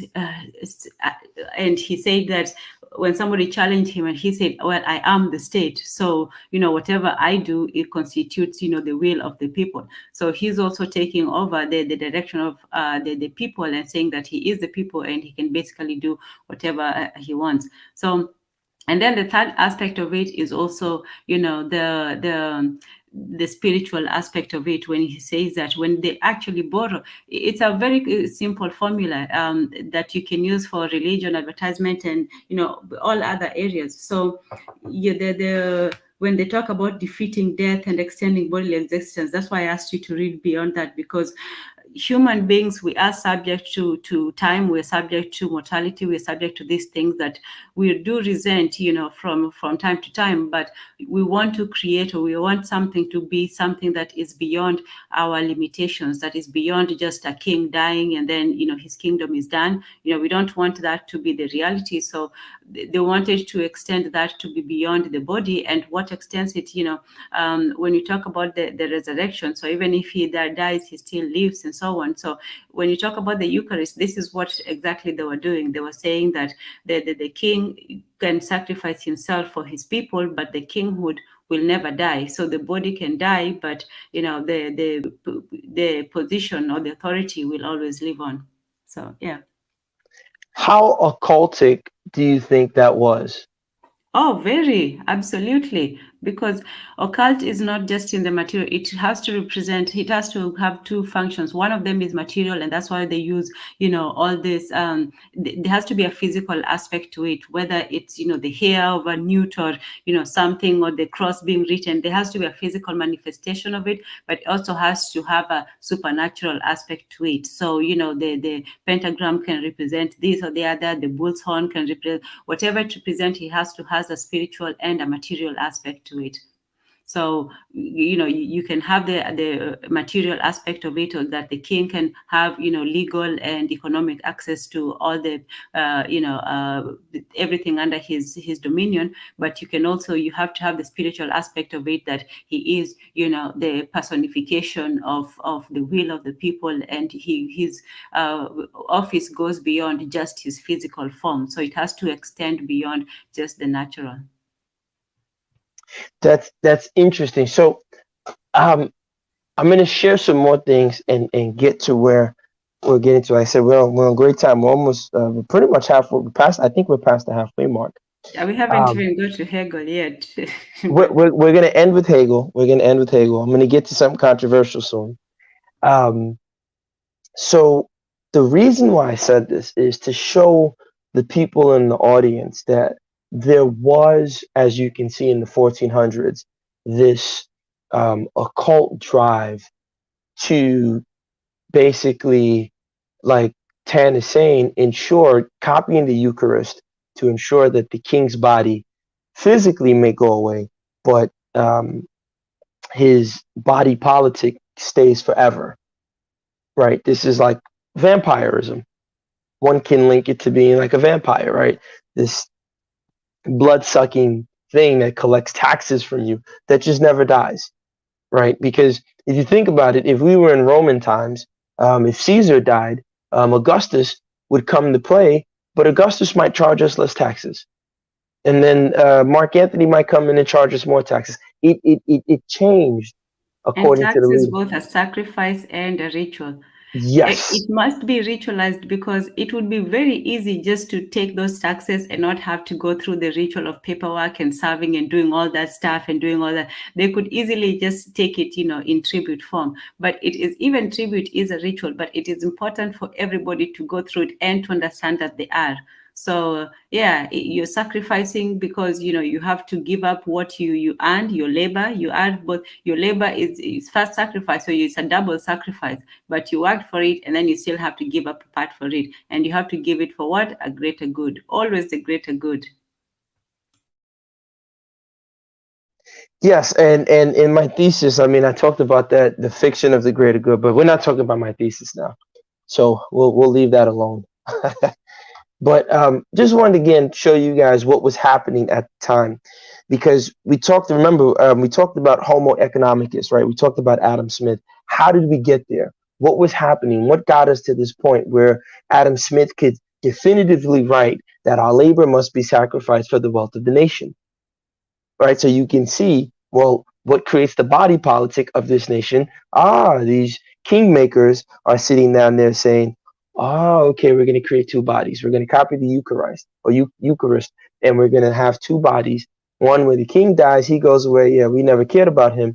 But we, the legislators and interpreters, much like the priests, right, and the popes, we're going to create this body that we run, that really is the power, right? The eminent gris behind the scenes. So let me zoom in to this word registration. Um, Now, you know, my poor Latin, I used to always think registration came from regis as in king. It's not correct 100%. I still think there is a link, but not the way I used to think. Um, but so right here, you can see 1560s, an act of inserting or recording in a register, from French registration, directly from medieval Latin registrationem, right? From registratio or registering, noun of action, right? So this is 14th century, right around the time Cantorus is talking about. So public record book, private account book, an official written account regularly kept. It's from Old French, Latin, to carry, to bear. And so effectively, what was happening is that as they create the king's body, everything within the king's realm has to be registered, has to be automatically tracked and kept. You have to keep tabs on everything. And one of the earliest attempts at doing that, but they didn't have the sophistication, and I don't think they had the ability to do it as well as they wanted. But let me share this. I can um, stop sharing here. Let me share this so you guys can see this. Excellent point, Keisha. Let me share you guys this right here so you can see this. It was called, ironically, the Doomsday Book. So you guys can Google this for yourself. And so the Doomsday Book, um, Middle English, let me get this out there, is a manuscript record of the Great Survey. Right, so we can think of population, the census that they have for us today. We're all on census. They keep a census of us. They're tracking us, even down to everything we do on our phones. So they're just in love with tracking us, like just like the ancient Catholics. You had to always confess. If you didn't confess, it was a problem. So the Doomsday Book, and again, the people who created the book didn't call it that. The people called it the Doomsday Book, and basically is a manuscript a record of the Great Survey of England and parts of Wales, completed in 1086 by the order of William I, also known as William the Conqueror. Doomsday has long been associated with the Latin phrase Domus Dei, meaning house of God. The manuscript is also known by the Latin name Liber de Wintonia, Book of Winchester. Uh, the Anglo-Saxon Chronicle states that in 1085 the king sent his agents to survey every shire in England to list his holdings and calculate the dues owed to him. So once again, you can see he's trying to, he's the foundation for the what these people in the 1400s did with the Eucharist and creating the king's two bodies. Um, the survey's main purpose was to determine what taxes had been owed during the reign of King Edward the Confessor, thereby allowing William to reassert the rights of the crown and assess where power lay after a wholesale redistribution of land following the Norman conquest. Um, yeah, so it's actually still around. They have it there written down. Um, so they actually even had slaves in England. So they don't talk about that. They always love to talk about in Africa, you sold slaves, you Africans sold slaves. But right here it says the book also lists 28,000 slaves in 1066. So, these people were enslaving themselves too. Um, so the reason why they called it the Doomsday Book, the reason why the people called it um, the Doomsday Book is because um, the sentence of that strict and terrible last account cannot be evaded by any skillful subterfuge. So when this book is appealed to on those matters which it contains, its sentence cannot be quashed or set aside with impunity. That is why we have called the book of judgment, not because it contains decisions on various difficult points, but because its decisions, like those of the last judgment, are unalterable. So, the people at that time saw straight through it. They're like, no, this motherfucker is really trying to kill us here. He is trying to stamp forever. We can't escape. This is again the origins of this like universalism. So I'll stop here. Um,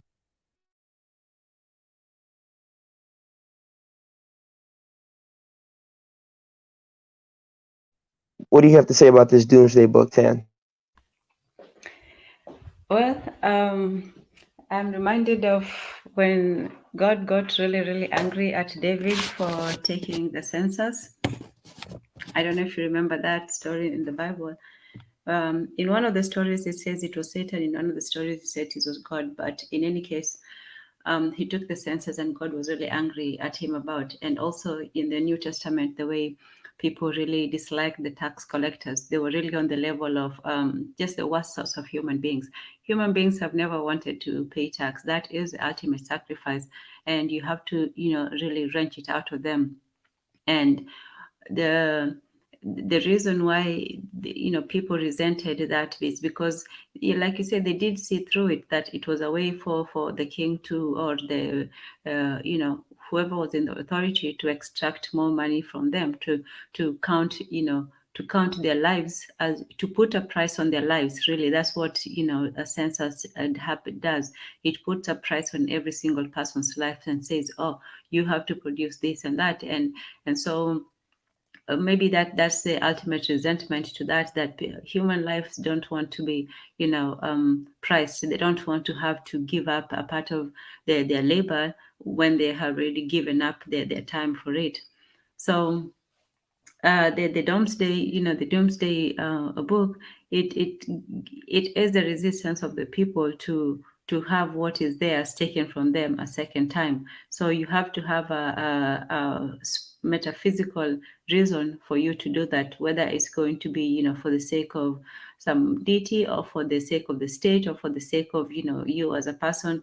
You have to justify doing that without people, that resentment becoming something more. So yeah.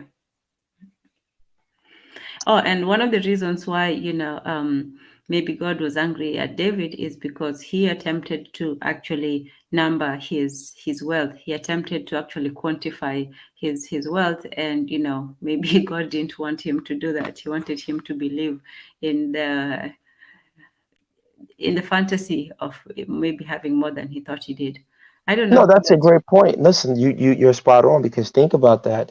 That in the Bible, in the Old Testament, um, you know, there was anger um, at the taking of a census, yet the people who are trying to give the king two bodies, copying the Eucharist, totally forget that part.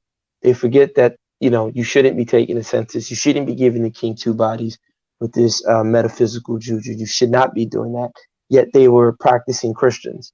also it's interesting that, so in the New Testament now, even the story of Jesus' birth is around a census, because they had gone to a certain town, back to their homeland, to participate in the Yes, census. yes. So, yeah, So that's you can see how, again, these are they coincidences? Is who knows, who right? knows. You know, Yeah. Well, let's continue. yeah. So I don't want to go in that rabbit hole, but Yeah. so I said all of that to say that I led with Adam Smith. As I said, I was putting the cart before the horse to say that you know, today, our current world, we live within the rituals of capitalism, modernity, where we are told to be Homo economicus, right? This rational man, as opposed to being the primitive man. And we'll get back to the primitive man towards the end when we talk about Hegel. But where this Homo economicus, and what we're supposed to do is just accumulate and sacrifice our labor for capital and to stockpile capital. That's what we are told to do. And so the reason why I started with that, and then I now took us back to where the idea of the nation state comes from, the body politic comes from, this attempt at creating the Eucharist with the king, is to my conclusion is that in order for Adam Smith and David Ricardo and their Homo economicus to come to life, you have to have a nation state. And so you can see the nation state arises from the king having his body separated from him in this metaphysical, linguistic manner. And once you separate the king's body from him, you now create the body politic.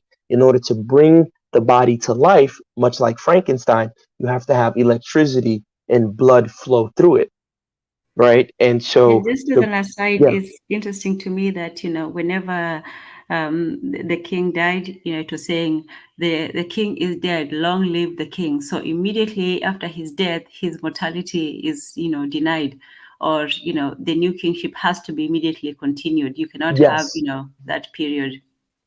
Yeah, yes, exactly. continue. No, no, no, perfect, 100%. So, you know, basically, the you create the king's body, you create taxation, you create with taxation, you create the keeping of records, and there you now create the ability for Adam Smith to say labor must be sacrificed for the nation to grow, for the nation to get blood, right? And so, like Frankenstein, you create your monster, your Leviathan. Your Leviathan has to rise, and that takes us to my premise that industrialism or industrialization. I don't know if Jose's back, but Jose, you back? Okay, so I'll repeat it when Jose comes back. But that leads me to my premise that industrialization is basically built upon sacrifice. And so I'm going to give you the examples of the sacrifices I'm talking about, and I'm hoping Jose can come back because I'm almost pretty much kind of done here. But um, let me give you these examples of the sacrifice that I'm talking about. So let me share the screen. So Mufasa, no, I'm not demonizing voodoo. Um, maybe you'll play back later when you get a chance. No, we weren't demonizing voodoo. I was saying that they're using a form of voodoo in terms of creating two bodies for the king and creating the nation state. And so this is what gets us to where we are today, right? So the nation state, which we get that from um, the the king's body being separated from his actual body, and then of course everything is registered, so you keep tabs on everything. Everyone pays taxes. Now Adam Smith and David Ricardo can exist to say yes, the nation state is you need labor to sacrifice for the nation state to exist. So no, we weren't demonizing voodoo. So let's keep going. So let me give you the examples of my premise that industrializing. So after you build the nation states, Tan, now we see the rise of industries, right? The industrialization, what Marx and these people are talking about, the factories, and that's built upon sacrifice. So it's no longer the ritual or the Eucharist of the king's body now, right? You now need sacrifice. And so the premise that sacrifice is more powerful than ritual. So now I'm going to show you examples of how the sacrifice becomes more powerful than the ritual. So let me share my screen.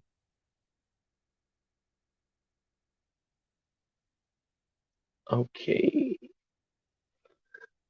So the first form of sacrifice that let me zoom in. And Jose, just let me know as soon as you get back. I hope you're back in. The first form of sacrifice that we can see yeah,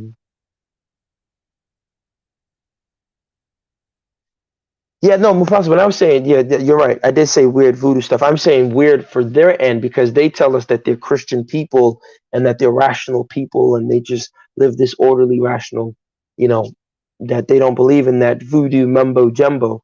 But, you know, as I showed, Tan and Jose, the price of gold is created by ritual.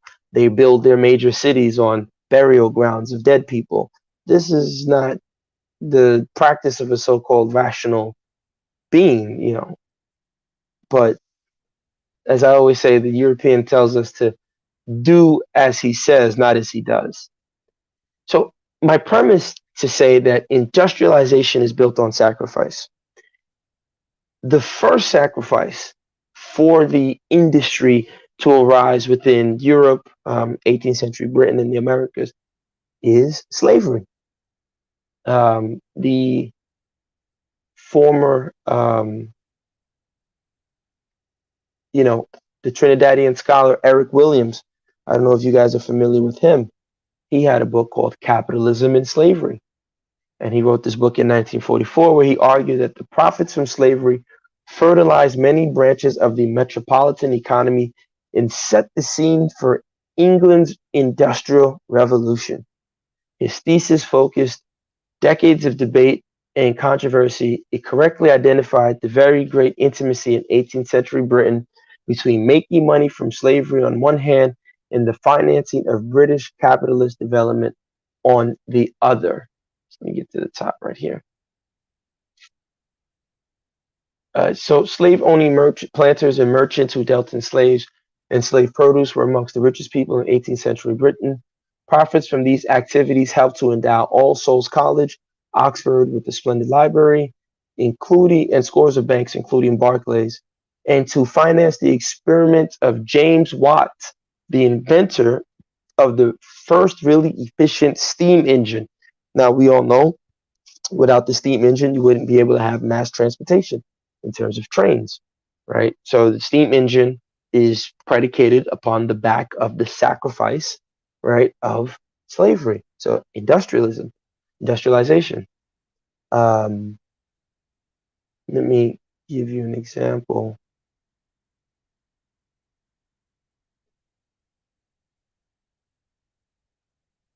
Let me show you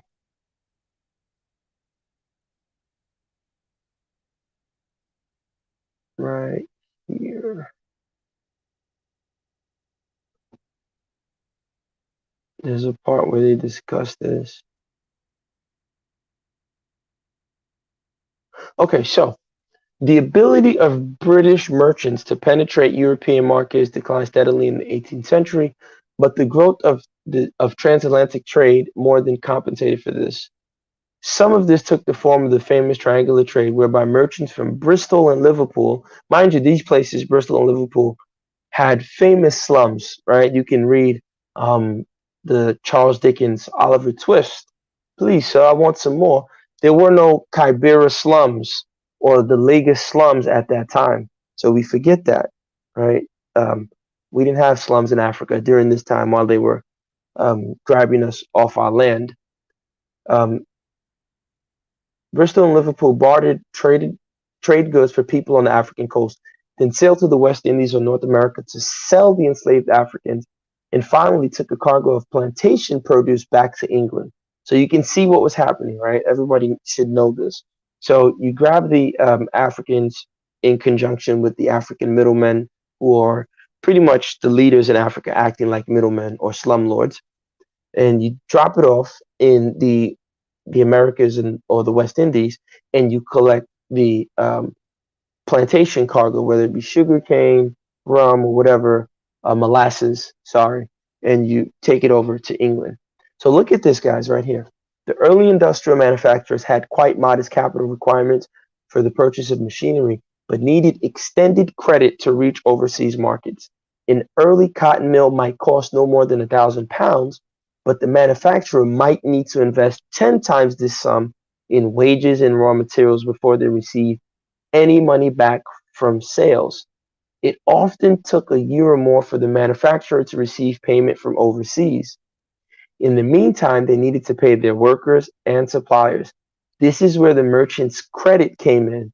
The buoyancy of the Atlantic trade, including profits on the trade in slaves and slave produce, put merchants and bankers in a position where they were willing and able to supply that credit. So again, you can see the you know uh, but you can see that the use of the sacrifice of the African slave labor and the African slave blood is being used to extend credit for the Bristol or Liverpool merchant, right? So it says Eric Williams anticipated many of these arguments, supplying telling quotation in anecdotes to illustrate them. Um, so let's look at profit margins. So it says textile exports accounted for between a third and a half of total production, with colonial African markets again taking a huge share. In a period 1784 to 1786 and 1805 to 1807, the growth of exports accounted for no less than 87% of the growth of British output. Um,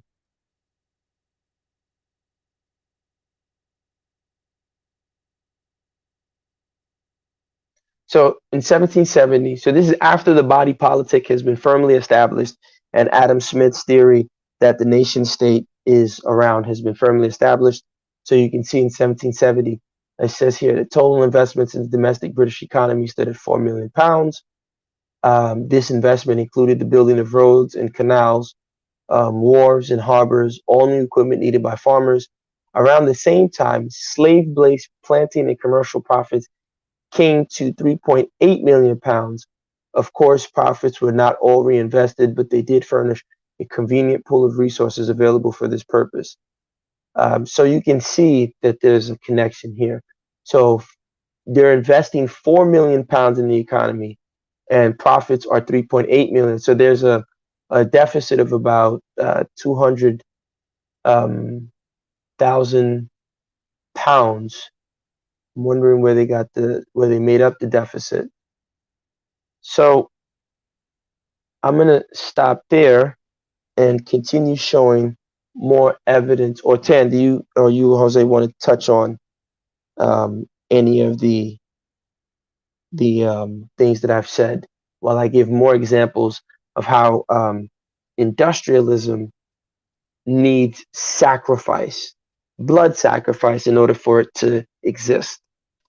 I don't know if you guys want to touch on that, or you want me to keep going with the examples.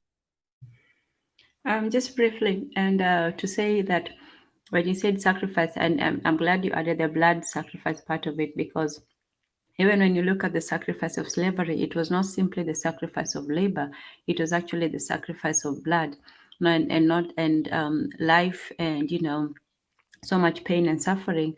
You could extract labor without all that, pain, but they had to go the extra step of brutality, because what was required was not just labor but sacrifice. So yeah.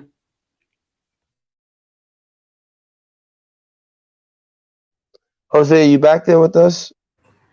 Yes, I'm back. I listened from afar, so Okay, I okay. didn't catch everything. So basically, the premise, Jose, is that remember early in the beginning of the show, I was saying we looked at the Adam Smith, we looked at Homo economicus as the perfect capitalist, or the perfect rational man acquiring capital for capital's sake, and that's predicated on Adam Smith saying labor must be sacrificed for the nation, right? The nation state, the body, and so I now take us back to say, where does this idea come from? It comes from the king's two bodies, right? Where the jurists or the lawyers at the time are using elements from the Eucharist to say that the king has his natural body and the king has a, body politic. And so the body politic is what allows Adam Smith to create Homo, this the nation's the wealth of nations, and David Ricardo can talk about Homo economicus, right?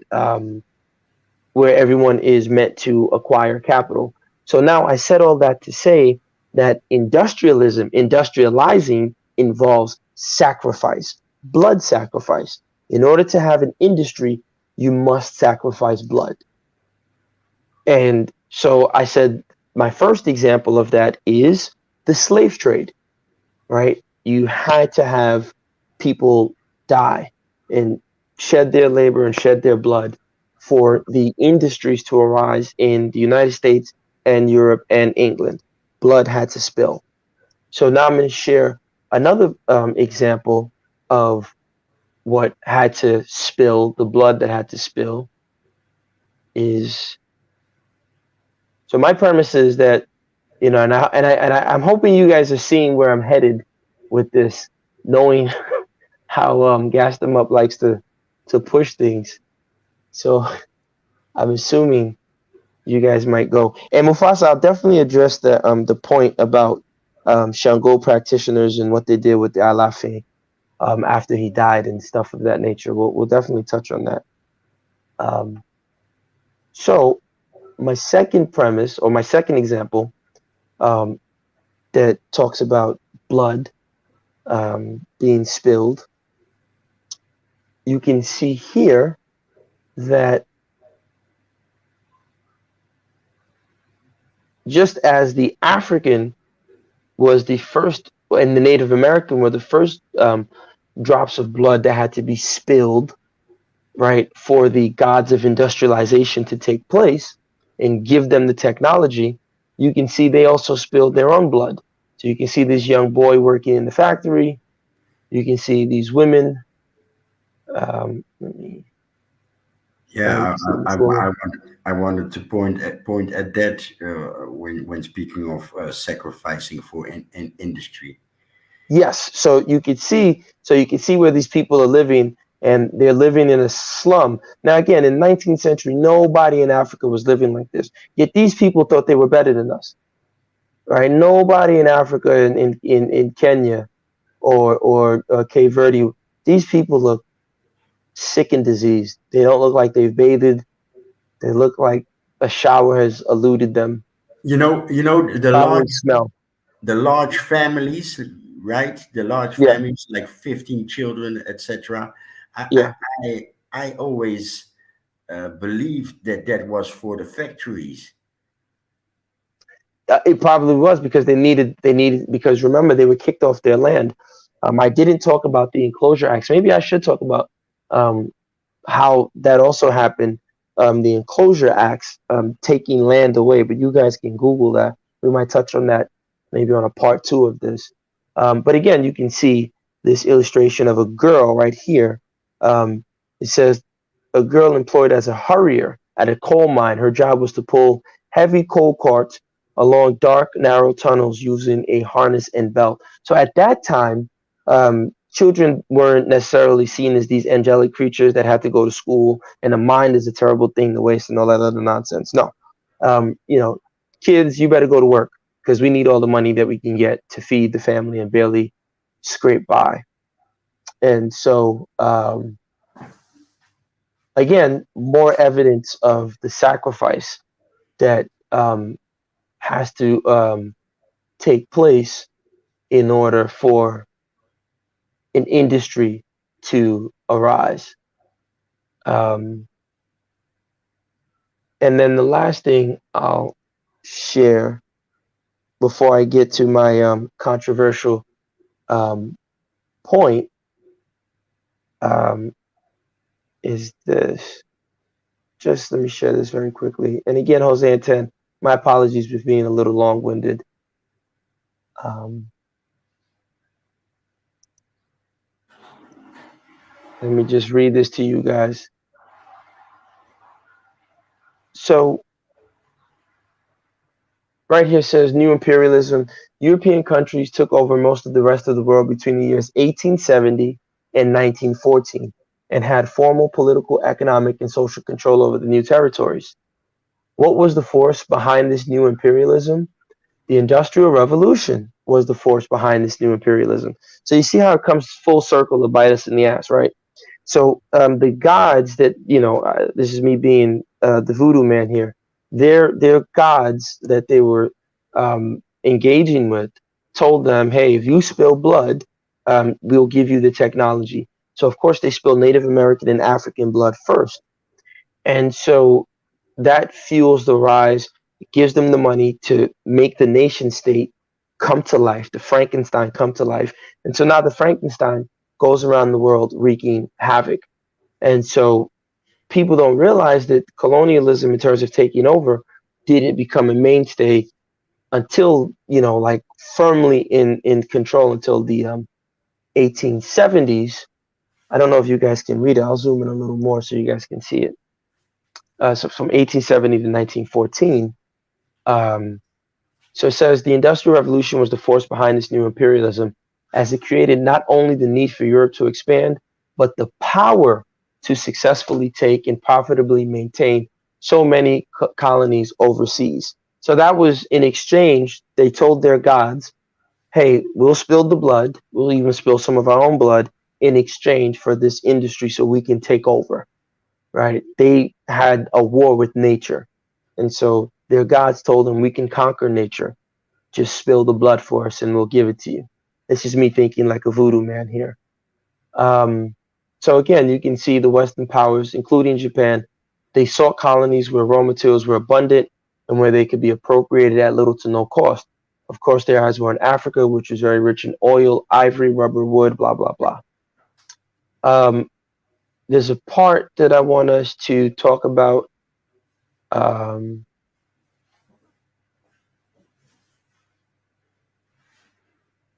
so here's a part again that's very interesting.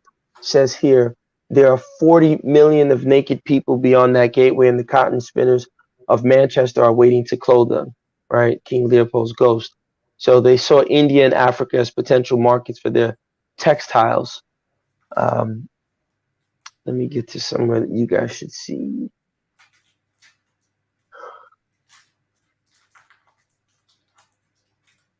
All right, all right.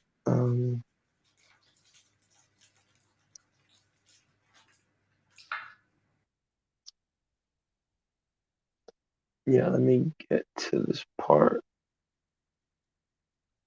right here.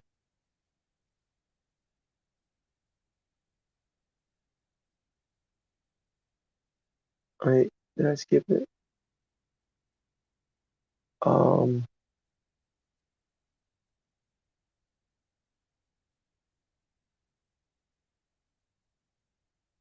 okay, right here. So, here's the part I wanted you guys to see.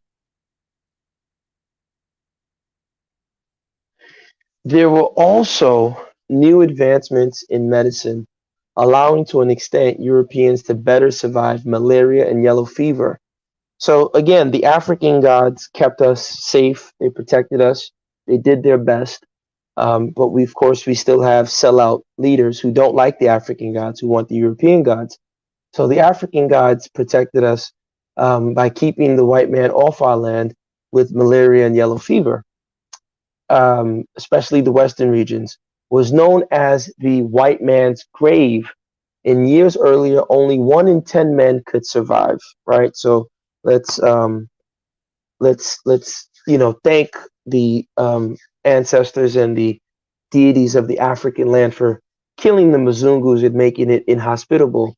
And let's look at disdain at our sellout, you know, slumlord or African leaders who are trying to make Africa hospitable for them with their policies of today. And so here's the funny part. So it says, with the new medicine to combat malaria, European explorers could venture much deeper into Africa and therefore make more accurate maps for future Europeans arriving on the continent. So it makes you scratch your head when these African people are saying, yes, we're going to bring Google to Nigeria. We're bringing Google to Kenya. Facebook is in Kenya. We are so happy. And it's like, what's wrong with these people? But armies suffered less attrition damage when moving through the African land. Therefore, larger armies could arrive in Africa to effectively dominate the local cultures and people. So look at this part here. I didn't know this history. You guys tell me if you knew this. Also, tonic went well with gin. It was discovered that quinine made from cinchona bark is a powerful medicine that not only treats malaria but also prevents it. Quinine was so bitter, though, that British officials stationed in India and other tropical posts took to mixing the powder with soda and sugar. Tonic water of a sort was born. Schweppes introduced in 1870 Indian quinine tonic, a product specifically aimed for the British who were overseas and had to take a preventative dose of quinine daily. It was only natural that at some point during this time, someone would combine his daily dose of protective quinine tonic with a shot or two of gin. Rather than knock back a bitter glass of tonic in the morning, why not enjoy it in the afternoon with the healthy gin ration? The gin and tonic was born and started saving lives. Holy smack. Look at this here. Gin and tonic was used to save the lives of these people who are coming to kill us, right? So I wanted to hear what Ted and Jose have to say about this. Did you guys know about this? About gin and tonic? The Madagascar solution to COVID was was this element that's also in tonic. That's what I know. And it's interesting you say spirits because it's wines and spirits. Oh yeah, Keisha McLean says makes you question what type of spirits they're communing with. Yeah, wines and spirits. Wines are spirits, you know? Oh, of course. Yes, that is, it's not interesting that they call, wine and alcohol a spirit, right? But did you guys know that gin and tonic actually comes from this history? I did not know that, but I hate gin and tonic. It is just Jose, disgusting. have you ever had the gin and tonic? The famous funny British drink, isn't Ah, it? You ever had that, Jose? Not that I remember, well, but then good. You I would love. remember. It's horrible. But I like Schwepp tonic. Which is funny, right? We had no idea that Schweppes was created so that they can survive Africa, right? So I'm not drinking Schweppes again. I'm boycotting Schweppes. You people helped colonize us. Yeah, I never Which is even, I interesting. don't know what Shops is, but it also So, sounds as horrible as gin and tonic. no, Schweppes is like you've heard of ginger ale, right? Mm-hmm. It's one of the ginger ale companies, Schweppes, and they Oh, make okay. ginger ale. Um, so uh, I'm going to share the last part, and this is the part where I'm going to say maybe somewhat controversial. So, because I'm almost wrapping up. We're going to get to Hegel in a few minutes here. I think we did well today, and so let's get to this part. Let me quickly put it in. Um,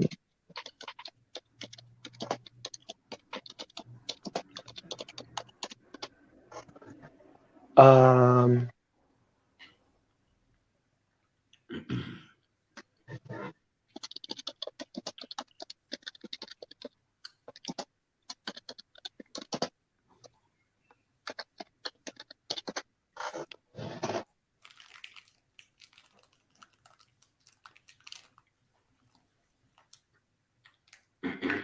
Let me get to this right here.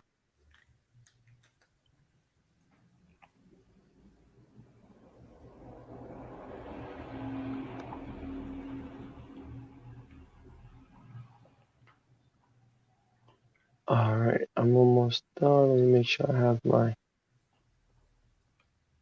And I think Jose is gonna definitely have a great.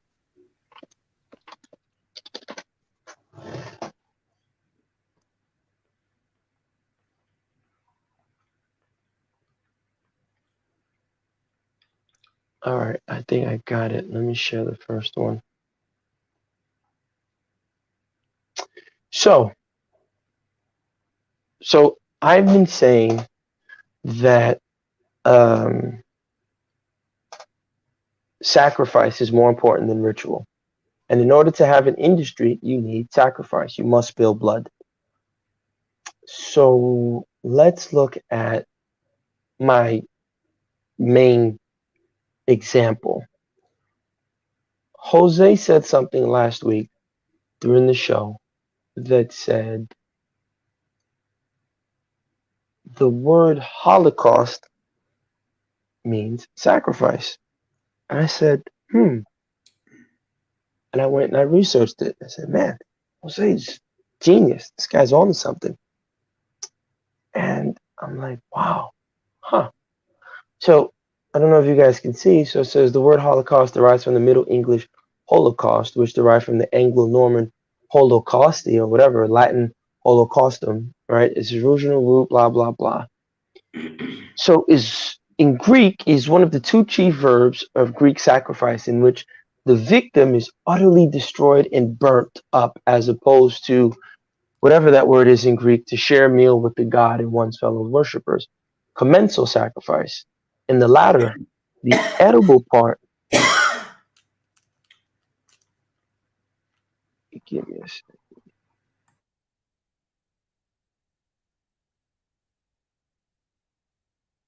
Yeah, sorry about that, guys. So, commensal sacrifice. In the latter, the edible parts of the sacrificed animal were roasted and distributed for festive celebration, whereas the inedible parts were burned on the altar, those being the god's share.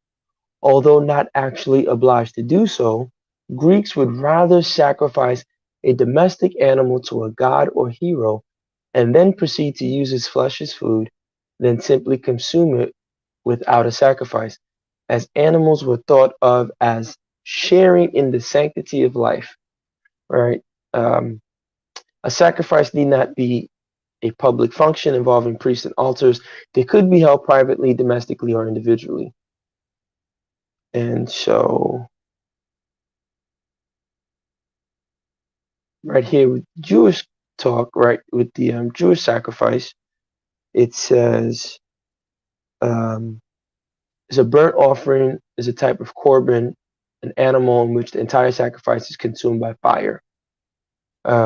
So this form of sacrifice in which no meat was left over was seen as the greatest form of sacrifice and the form of sacrifice permitted to be given at the temple by Jews and non-Jews, the whole offering. So we can see Jose was spot on, right? So Holocaust is you're burning everything, sacrificing everything. And I've been saying that in order to industrialize, you have to sacrifice. You have to spill blood. So now here's the second thing I'm going to share.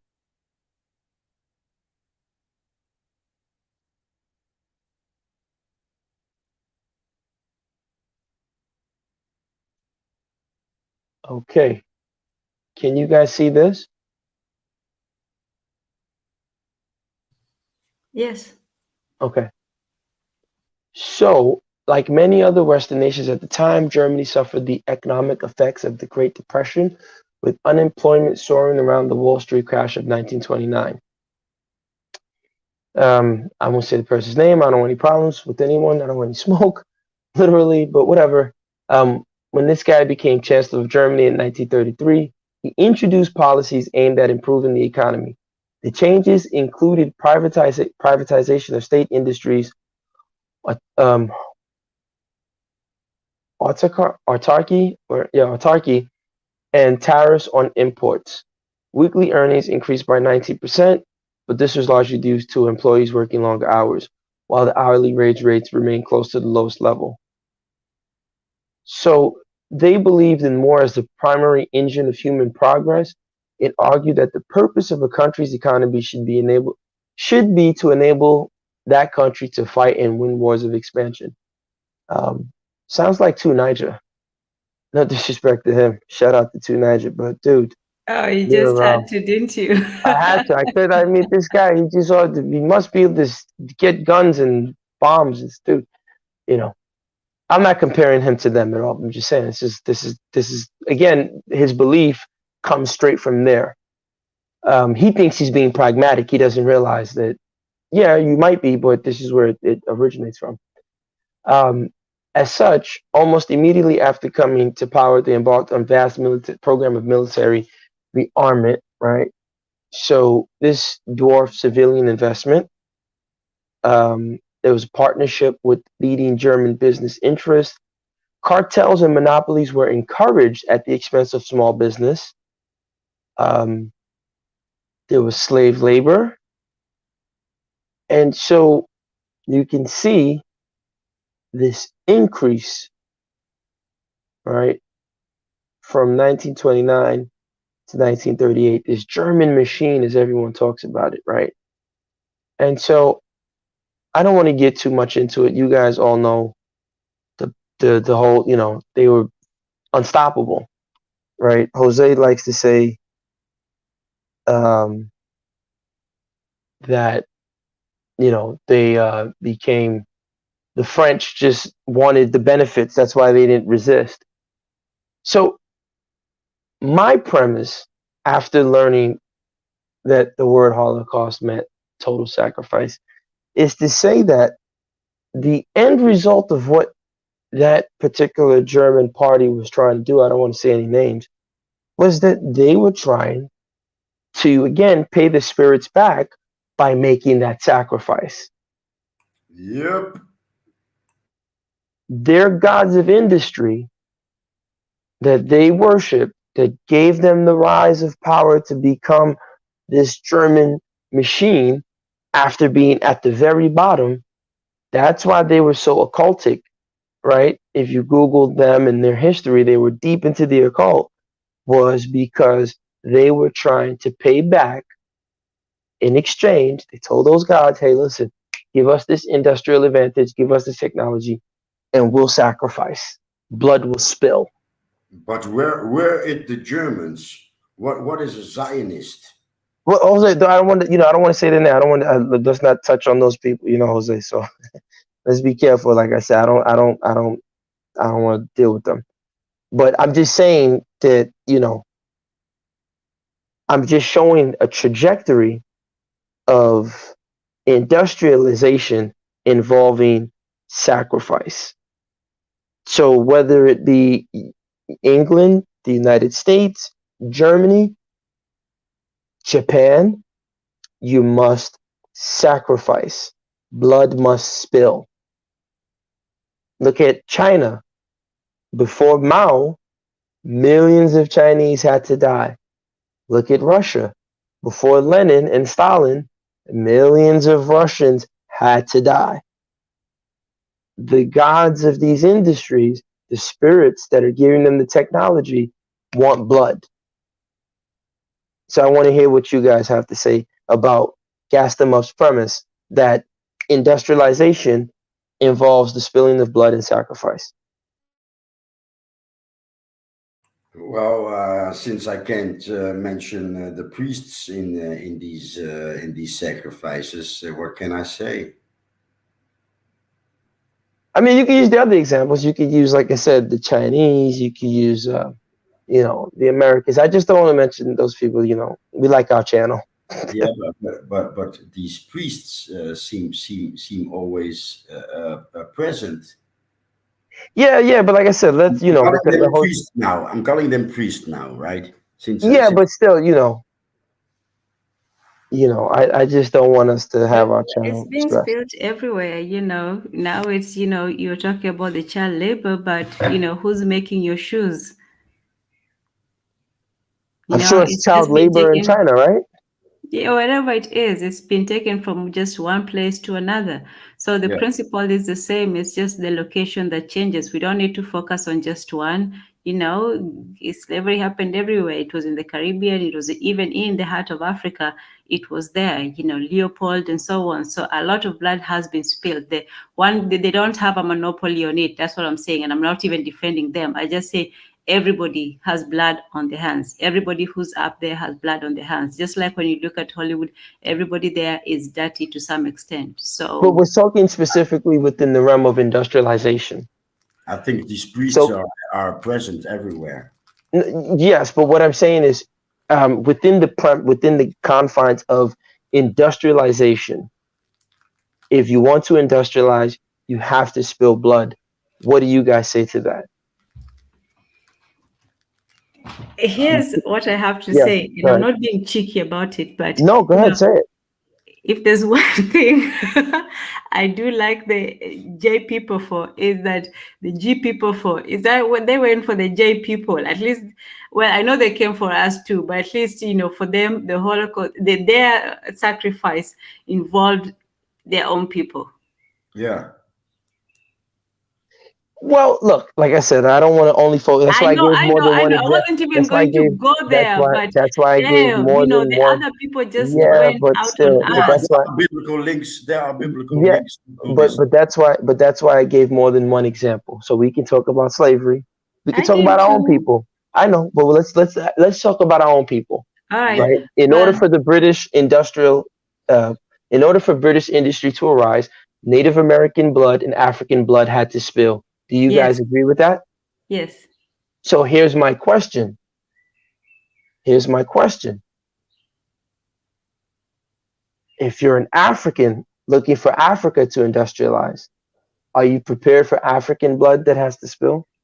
No, I don't believe the British. You can give all these examples, but those priests call them J people. Those priests are piercing their. Jose, no, don't talk about Jose. Let's leave him Mm-mm. alone, Jose. Please, Leave it let's not alone. touch them, please. Now it's time for us to rein you in, Jose. Yeah, Yeah, Jose, let's not touch them. Look, I'm saying that I gave examples. I gave Britain, I gave America, I gave China, I gave Russia, I gave Japan. All these places saw significant rise of the nation state, the body politic. It originates in Europe, which is a form of ritual, right? It's a ritualistic practice to separate your leader from his body. After they do that, they create the so-called wealth of nations and Homo economicus.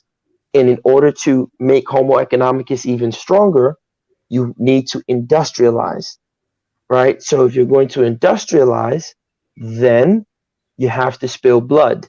So once again, China, Mao killed millions. Lenin, millions dead.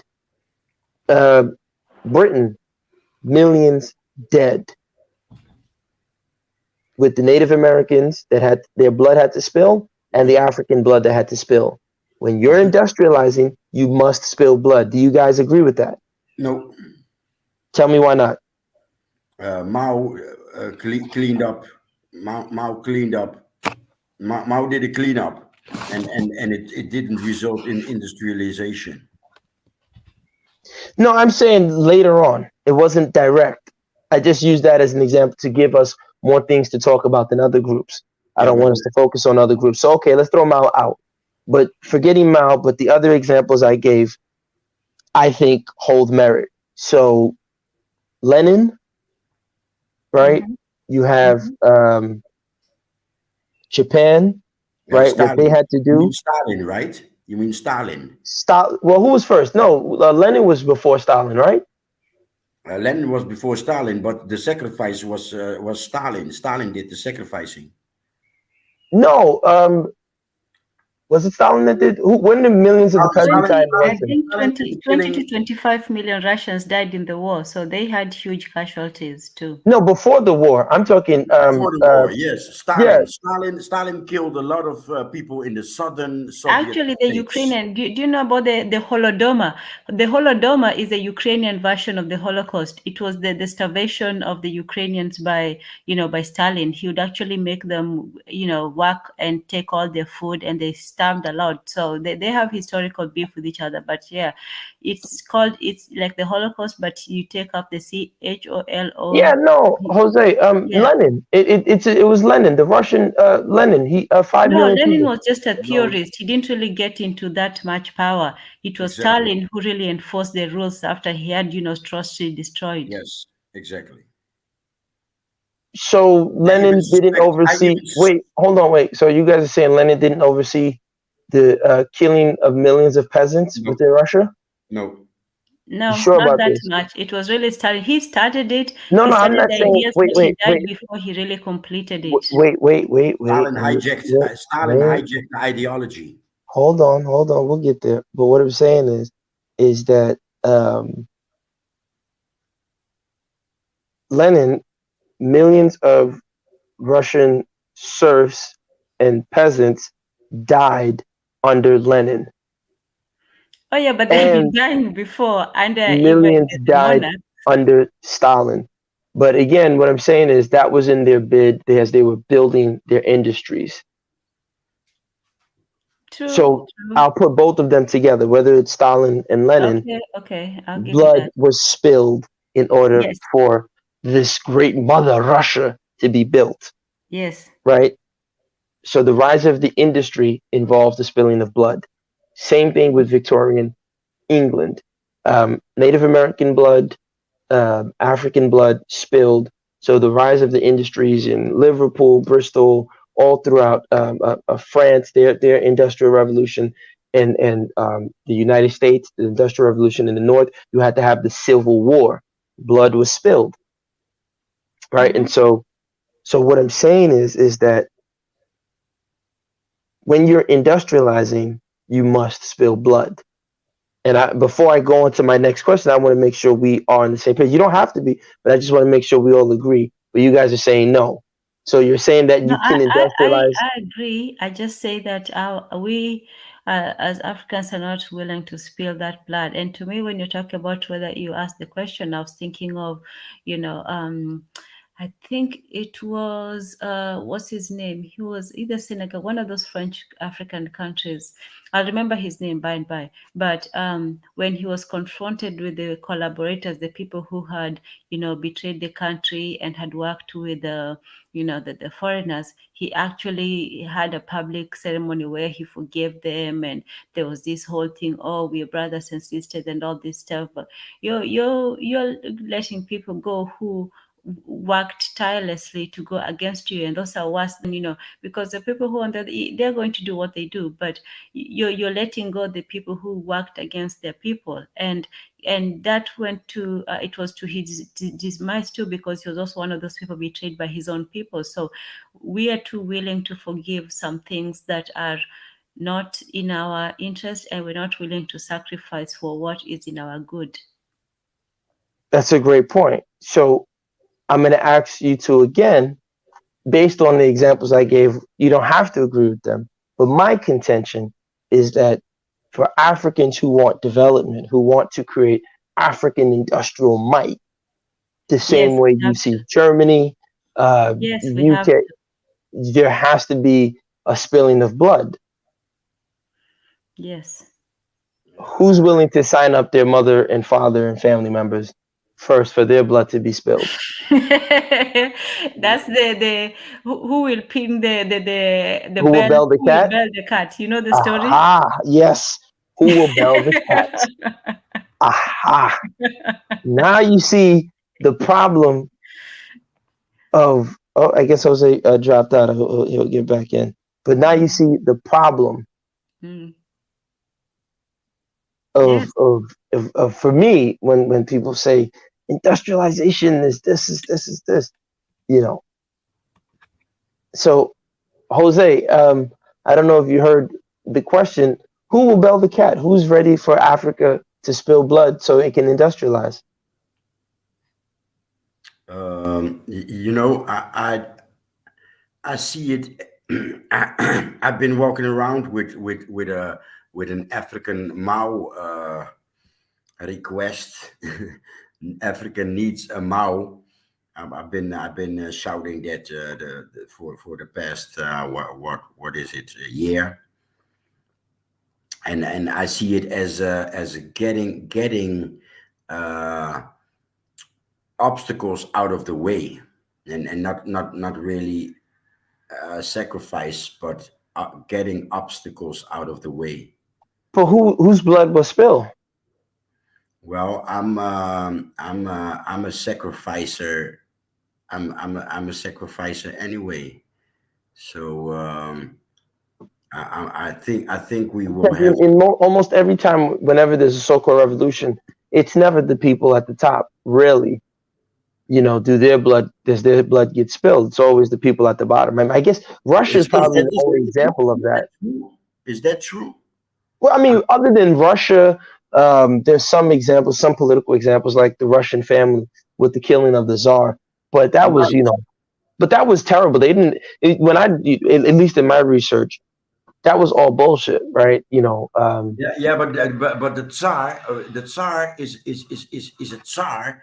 Why is he a Tsar? Tsar is emperor, right? The translation of Tsar is emperor. So what Yes, is what is beneath emperor? Kings. What is beneath kings? Dukes, right? So kings and dukes were also sacrificed, just like the unification of Germany.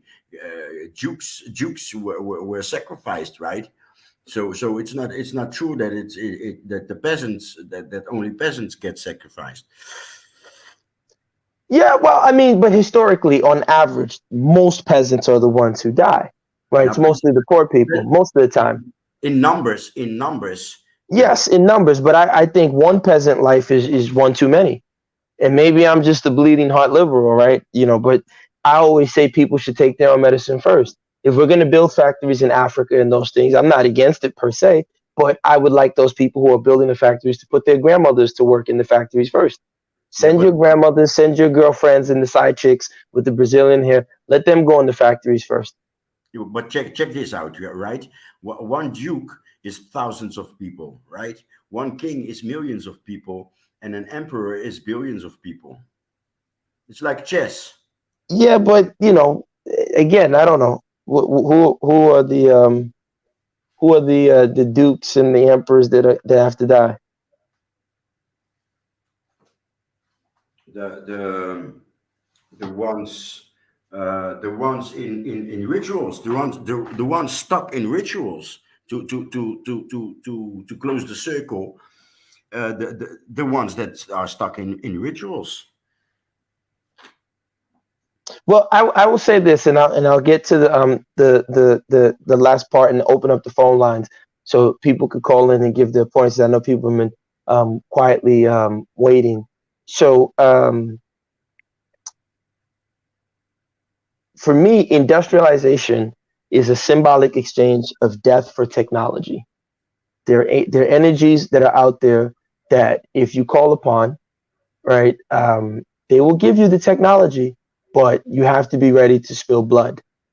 Um, and yeah, you know, so I'm not a fan of spilling the blood of the people for these technologies.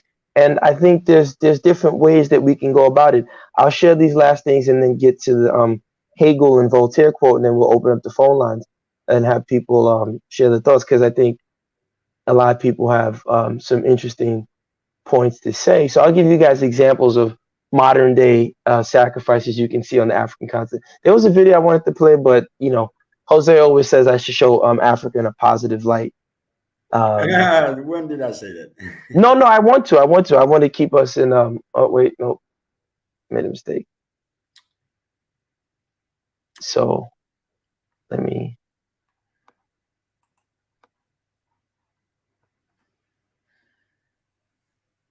Let me get there.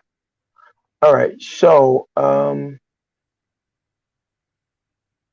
right here. So I'm going to show you guys something that I came across this article as I was researching for this week, and um, it made me laugh. Uh-oh. Don't tell me the YouTube guys. Okay. They say they want to play with they don't want me to put this information out there. So let me zoom in. All right. I don't know why it's taking so long. Okay, maybe I'll close this. Close. Don't need this. Don't need this. Okay. So, all right, it's loading better. So you can see this is a sacrifice.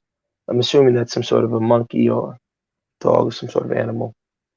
And so it says rotting carcasses sit piled atop cement pillars, and feathers and bones stick to vertical logs.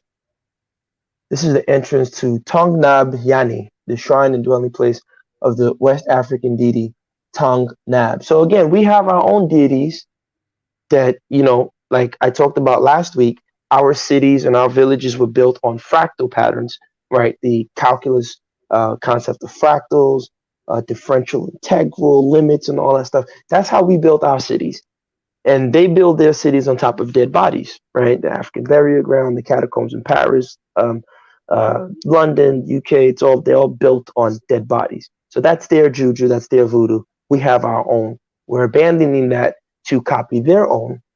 And keep in mind, the reason why I'm saying this, and I want to hear you guys' thoughts on this, is Mansa Musa built the biggest trading empire in terms of wealth ever created by a man, because he wasn't the only wealthy person in his community. It wasn't like Mansa Musa had all this wealth and everybody else was just like, working a 9 to 5.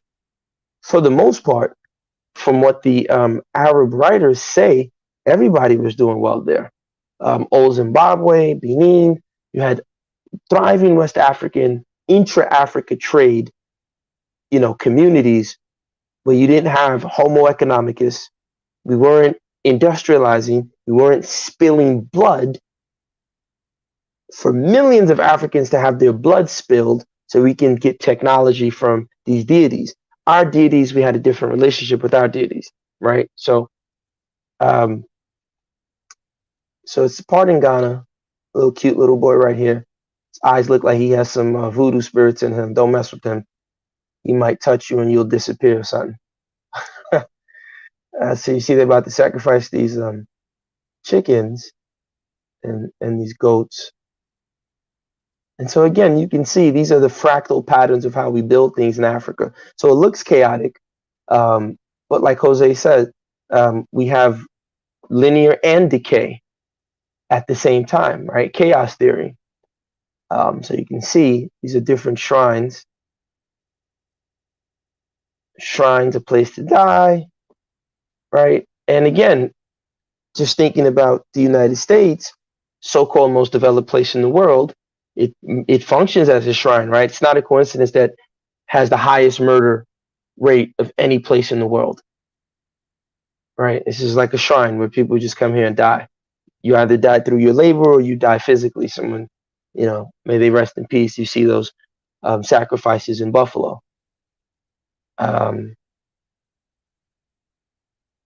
So here's the part that made me laugh. This is a white person who wrote this, William Hahn. So he says, Jesus offered himself as a perfect sacrifice without blemish to God, putting an end to the sacrificial system forever. But you see the trick. This is what they tell us, but that's not what they're doing. So they tell us Jesus sacrificed himself, but here they are creating two bodies. Here they are sacrificing blood for their industrialism, right? This is what they're doing. And he says, earlier I spoke with the local tour guide and native of the community. This is a white guy. And this is what they're doing, always trying to attack ontologically the mind of the African. And they want to change us. And that's why we have to do a better job of protecting our indigenous rural African people instead of industrializing them. We have to protect them. We don't want to protect them. We're almost ashamed of them. We want to throw them into the jaws of the industry, and we should be protecting them. So, because look at what this white man wants to do to them. He says, while exploring the origins of Talenti religious practice, he said, the shrine met us here. But look at what this animal says, this white guy. But I wonder what it will take for the Talenti to meet Jesus. Yeah, you should have, told the slaves what Jesus did for them when, they were begging not to have their children taken and sold. Jesus was nowhere to be found. The guy disappeared. The book of Hebrews explains that when Christ appears as a high priest of the good things they have come, he entered the most holy place once and for all, not for the blood of goats and cows, but by his own blood, blah, blah, blah. The blood of Christ is where power really lies. Really? So where was this blood of Christ again during slavery? Jesus offered himself as a perfect sacrifice without blemish to God, putting an end to the sacrificial system forever. No, that's what you wanted us to do. You wanted us to get away from our sacrificial systems and follow your sacrificial system, right? So only his sacrifice has the power to cleanse our consciousness from dead works to serve the living God. Well, God can't be living because God is in spirit. You see the stupidity in what they're saying. And no, his power isn't the only sacrifice that has to cleanse. Because where was he during slavery? So look at what he says. Pray for the Talenti to be introduced to Christ, the great high priest who laid down his own life so they could find eternal life through him.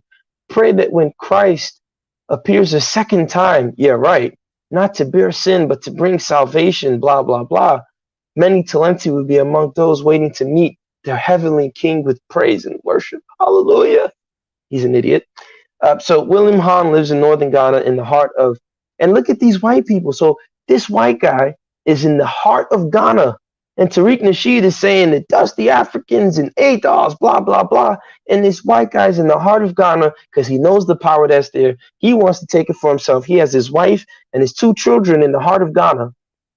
But, people are scared to go to Africa, but this white man is in there. And he's known locally as Sulim, blah, blah, blah, young white man's chief. Right? Tariq Nasheed can come to Ghana and become a chief there. But guess what, Tariq? You got to live like them. You can't have McDonald's and fast food and Walmart. They don't want it. Right? So, just wanted you guys to see that. That's one example. I'm gonna stop sharing that. Let me let you guys give me some pushback before I give the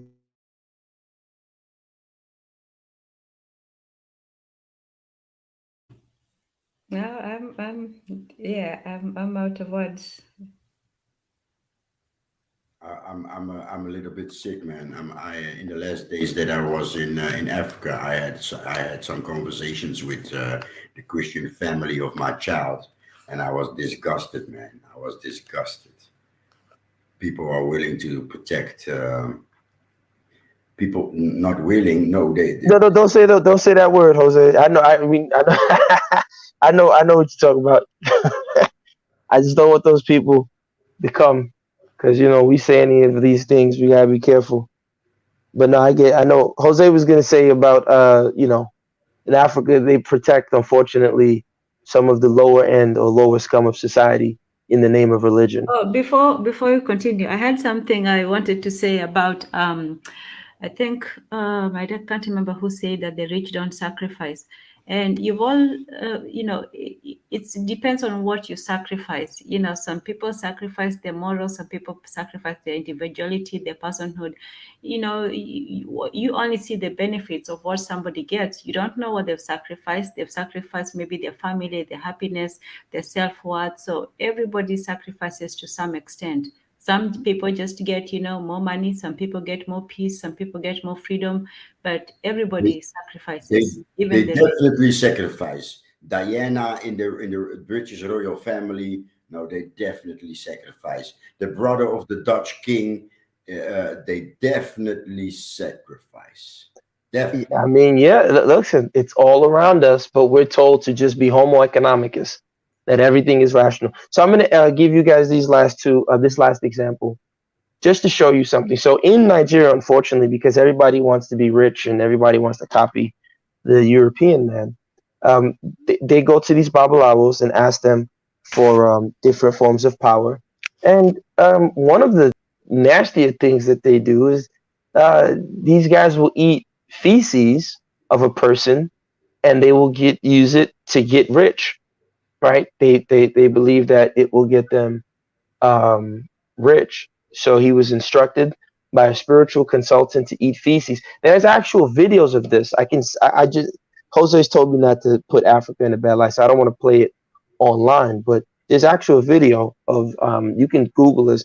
You have men on the road. They're taking like a piece of bread, eating feces, and they use it to get rich. But I found it interesting because we can like, oh, these people are crazy, but on a scientific level, and again, it's not eating feces, but there is an ingestion of feces. Tan, not that Tan knows anything about eating feces. Um, no, bit of medicine. No, I'm not on I would Twitter. hope not. No, yeah, I would hope she doesn't know anything about eating feces. No, but I'd say from a science perspective, Tan should know about this. Um, Let me share this. Um, Again, I wrote a paper on this a while back. Uh, really? Let me close this. Um, so in the West, they've come up with what are known as fecal transplants. And so basically, a fecal transplant is if you have someone who's sick, you can take the feces of the sick person and basically, you can take the feces of a healthy person and put it in the body of a sick person, and they will actually see benefits of their health. You can actually, it's been shown to help with diabetes, with weight loss, and other things. So, and it's involving the gut microbiome, the gut microbiome, or your human microbiome. And so, feces or a fecal transplant is one of those ways. And so this one recently, they just found out that a fecal transplant, right? So taking basically the feces from someone um, who's younger can actually reverse aging. It can make them look younger with their gut, their eyes, and their brain. So maybe what the African medicine man telling them to eat the feces is, it's probably some sort of primitive way of a fecal transplant in reverse.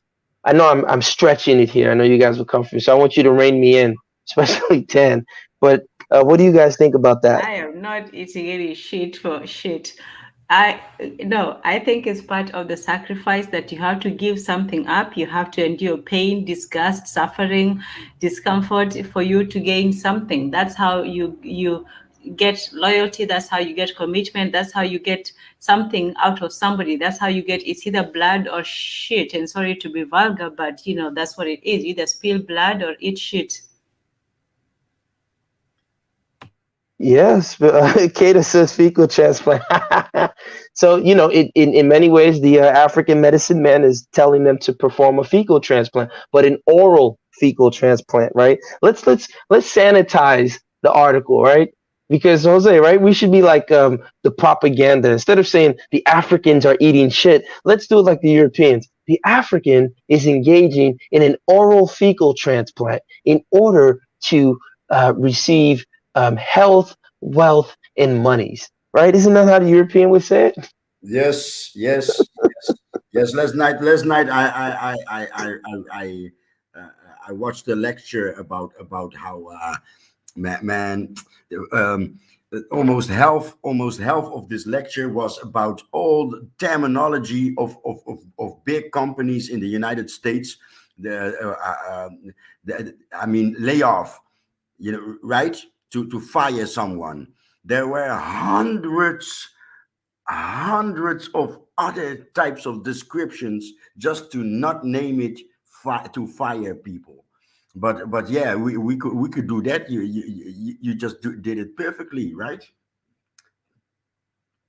Yes, yes. So we have to Oral fecal transplant. yes, oral fecal transplants. So I've posted the link in the chat if you want to come up and give some pushback. So I'm going to share the last part of the screen, and so now we're going to talk about Voltaire and Hegel. And I know Tan likes her philosophy, so I wanted to save that for last. I Um, was I was in Africa in a treatment, so to speak, and I refused to smear puke on my chest, and the bush doctor was angry. He said it was my ego. yes, Jose, you can't be afraid. You gotta sacrifice. If you want African industrialization, a little bit of throw up is going to take you a long way. Can I So just interject? The ayahuasca, when you talked about ego, that is experience of letting go of your ego. When they talk about, and there is a lot of vomiting, by the way, in our ayahuasca. I don't do it. I'm just saying, you just know things by reading. So yeah, but in the practice of ayahuasca and a lot of this is something else that I just thought about that I will send you an article later on once I find it. It's called "Why there are some people who advocate for a certain ideology that have an Asian fetish, and this includes the people we were trying to avoid saying, but he went all the way to Tibet to try to find, the origins of, they have a very yes, yes, definitely yeah. the obsession. But I mean, They we worship. we can go What in the I'm rabbit saying hole is with this. that. What Yeah, I'm saying is this. They are not even loyal to their own gods. They worship other gods. They are very quick to leave their gods if their gods are not working for them. But for of us, course. yeah, they do what is expendable for them. For us, we hold on to things even when they're not working. That's all I Well, wanted we've to. been taught that. We've been taught to hold on to Jesus. Remember, I gave you that example. I said, in Wasn't evil even land. talking about that. I was talking about even some of the things that we used to do as people. We still do some things that is not good for us, but we still do them regardless. I think because we've lost the ability for because when we say African tradition, Mhm. we are under the assumption within the linguistic confines of the European tradition stays permanent, as opposed to within Africa, we didn't have that concept. And once again, the link is in the chat. So if you want to call in and give some feedback, pushback, disagreements, please click the link. We'll love to hear it from you. But I don't know if they said long enough. I was waiting for Modernity to come because he's always the devil's advocate on on but SNN. So I know he was just dying to come and say something contrarian because yeah. that's the fun part, you know. But no, Yeah, it so is. so the It really African right is. now is basically in this state where they're not realizing that there is agency and African tradition is shared and collectively discussed, right? Yes, So as opposed to absolutely. it being static, the community comes out with new ways and new engagements, and we're not allowed to do that. But let me say And this. let me tell you something. Sorry to Yeah, go interrupt, ahead. but this whole idea of Africans just being these traditional people who just hold on to things for years and years, we are actually the most adaptable people in the world. We just take on things really, really quickly and take it as if we've always had it, and we really haven't. The way, even East Africans go on about tea, drinking tea, like that stuff was only there for like 100 years. The British brought tea to us. There was coffee though, but we do take on things and really take them as if we invented them and all these sort of things. So we're not against Well, change. we do that with the so-called idea of the supreme God, right? You know, I might touch on that. Who knows in another show? Is Yeah, Christianity yeah. But monotheistic, let me right? tell you what You is know, more But traditional than wait a people who minute. pass down their knowledge orally. Because orally, if somebody tells you something, it's like the game of telephone. You are free to interpret it however you wish and to pass it on through your own lenses. But if something, the most conservative traditional people are people who write things down and say that this word will not be changed for 2000 years, no matter what happens, no matter what changes there are in the world. This is the truth for now, forever, for future, forever and ever and ever. Do you know what kind of somebody would say something like that? Like a you don't magician, even know what kind of future that I can't a even very imagine a in very 100. highly powerful ritualistic magician would do that, right? Of course. Writing is a form of magic. But let me segue into this before we miss it. Okay. So on the screen, I have two quotes. I'm going to start with Voltaire, right, the famous Frenchman, and Voltaire says the most dangerous vampires are not to be Oh, found. well, can you please just take off that fecal transplant? I know now we're on something else though. Oh, okay, I'll take it off. Give me a second. So the most famous. Um, so please call in. I posted the link in the chat. Please call in. I'll post it again. So in case you didn't see it, please call in. So Voltaire says the most famous, the most dangerous vampires are not to be found in the cemeteries, but amongst the economic elite. So I'm going to say that one time. The most dangerous vampires are not to be found in the cemeteries, but amongst the economic elite. Um, this last part is by Hegel. It's a little bit long, but I want us to follow along. So he says the grade of culture which the Negroes occupy may be more nearly appreciated by considering the aspect which religion presents among them. That which forms the basis of religious conceptions is the consciousness on the part of man of a higher power, even though this is conceived only as a vis natures, in relation to which he feels himself a weaker, humbler being. Religion begins with the consciousness that there is something higher than man. But even Herodotus called the Negroes sorcerers. Now, this is where it's interesting. Now, in sorcery, we have not the idea of a God, of a moral faith. It exhibits man as the highest power, regarding him as alone occupying a position of command over the power of nature. We have therefore nothing to do with a spiritual adoration of God, nor with an empire of right. God thunders, but is not on that account recognized as God. For the soul of man, God must be more than a thunderer, whereas among the Negroes this is not the case.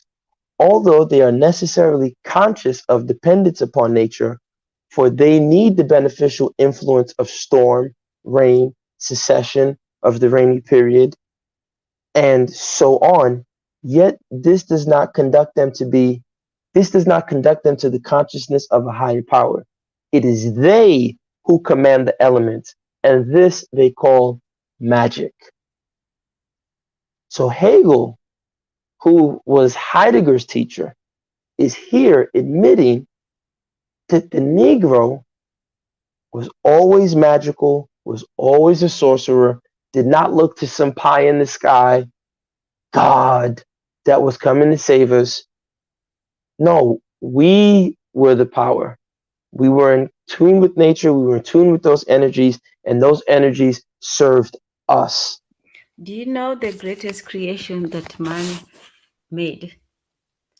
And okay, I'm just going to go left field for just a second, but in this very stupid show, Rick and Morty, there was this part where the alien, the destroyers, because if something is able to destroy you, they really are your god. Doesn't matter whether alien, god, another force, whichever. So they're on a destructive mission, and then they come to Earth and they say, what does Earth have to give that will save us from destruction? And the humans try all kinds of things and so on. So finally, they have like a song contest, and that the song was the only thing that the alien gods, whatever, really liked about Earth, and changed the decision to destroy Earth.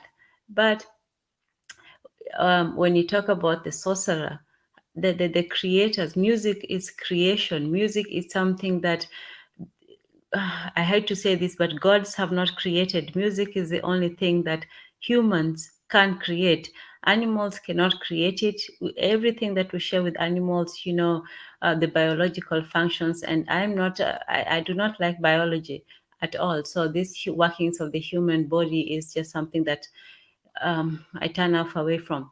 But humans have created something that is almost beyond, it is of them but is beyond them, but it is not godly. So Franco Luambo Macchiadi was the sorcerer. He created, and music is that powerful energy where it combines sound, it combines melody, emotions, logic, sense, all of this all together, and it's a very powerful being, and we created that in the form of drums. And it's that soul that people say, whether it exists or not, people have this sense of something that is beyond them, and it is within them but is also beyond them. I don't know how to say it, but yeah. No, that's a great point. That's a great point. Um, Cater says capitalism is a religion. You have the temples, right? Wall Street, stock market. You have the priests, the pastors, brokers, traders, the wizards, sorcerers, economists, and the illusional masses of people. This is exactly the premise, right? Keisha was saying, yep. Keisha was laughing. Cater, Keisha, please call in if you guys have any thing to add. Um, if anyone has anything to add, please click the link. Call in. You know, we'd love Yeah, to don't be hear. scared. If you're scared, go to church. Yeah, go to church, right? If you're scared, go to church. Um, so, I mean, Jose, what do you think about Hegel and his idea that the Negro is a sorcerer, that the Negro doesn't look to an external God, that the Negro commands nature?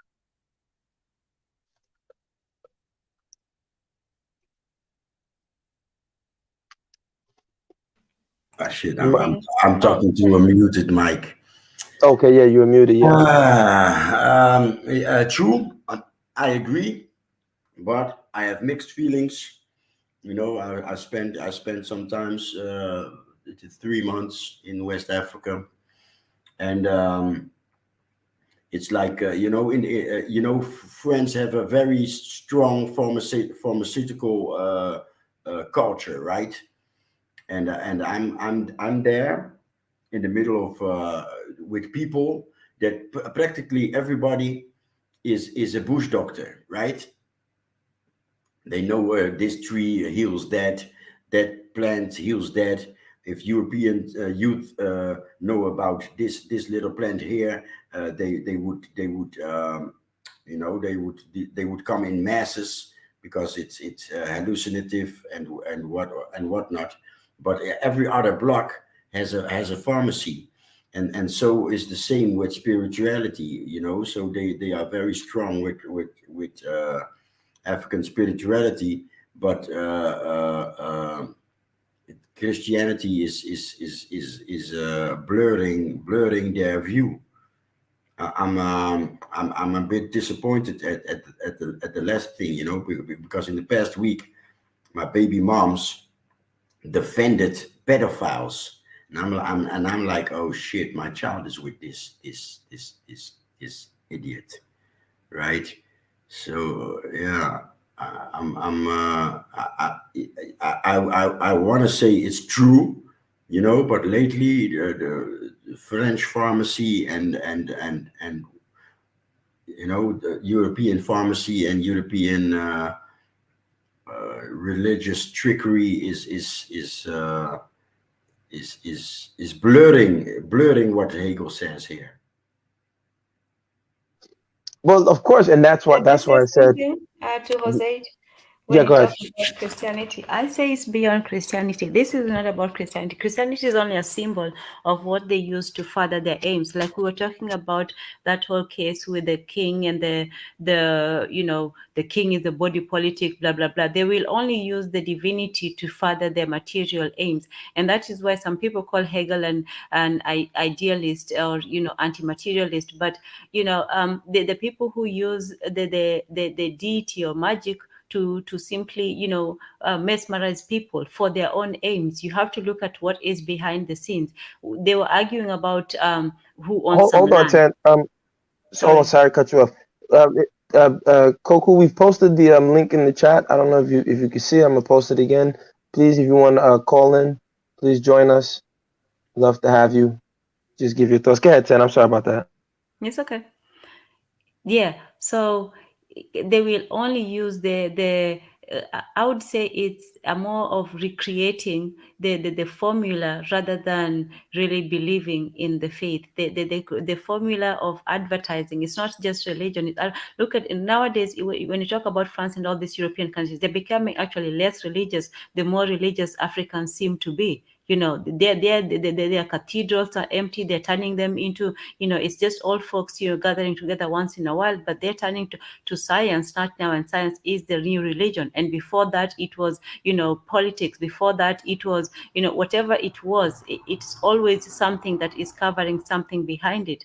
So it's not just even the people who believe in science, they believe some ridiculous things. And just because you call it the name of God or science or state or this, there's something underlying all these three things. And it's always the matter of blood. That at the ultimate is what it is. They have to have blood. Sorry, turning into a So tell me, horror movie. why do they? So no, it's not hard. So tell me, why do you think the deities demand blood? What is it about blood that they need? Because it's easy to get somebody to give you something. It's easy to get somebody to like you. Human beings instinctively just, we really don't have this, but to turn somebody against something, it's more of a feeling of power to destroy than to build. It's as I, soon as, oh, yes, I think it's not about the blood. It's about releasing the spirit. It's about harvesting the spirit. So a living being is blood and spirit, right? So if you separate the blood, the body, and the spirit, the body goes back to dust, right?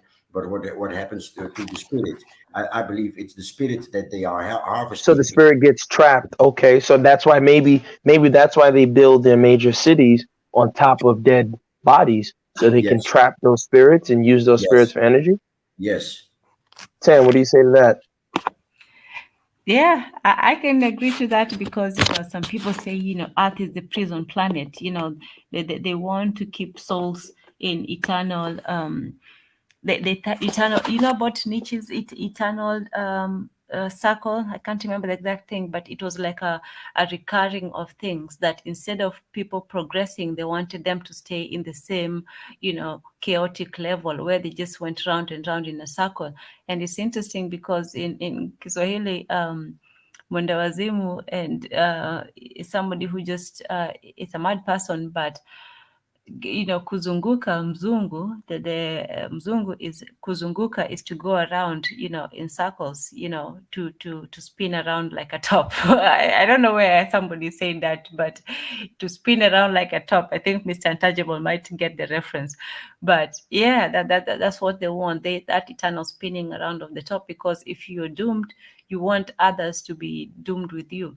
And it's also the idea of nature, because ultimately the great provider, the great material provider, if you don't want to go beyond the metaphysical, the provider of life is nature. We are still dependent on nature for our very survival, for our food, air, and all that. If nature turned against us, especially even the air, if the air turned against us, if the earth turned against us, if everything was made almost to give us a very stable, and that is why I detest biology, because biology to me Biology is a to me is a study of study of perception. perceptions.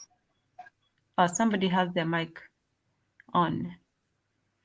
Whereas we studied nature for its perfection and its beauty. So when you study nature that way, you study it as an enemy to be conquered, instead of studying it as something to be used for your own and for the others' benefit. So nature as an enemy produces things that want to recreate nature almost out of resentment. They say imitation is the greatest form of flattery. For them, imitation and replacement is a very form of conquest. When you can replace something, even the idea of robots is now the replacement for slaves, whereas you can do whatever you want to them and you don't have to feel any moral compunction. And that's the idea of Westworld and all this, that you can just use them because they don't have any feelings. They wanted human slaves to be like that, but they still have to contend with the idea of guilt, because even if you don't believe in something beyond, you still have that human being in you that still points at you and points at you. It says you're guilty.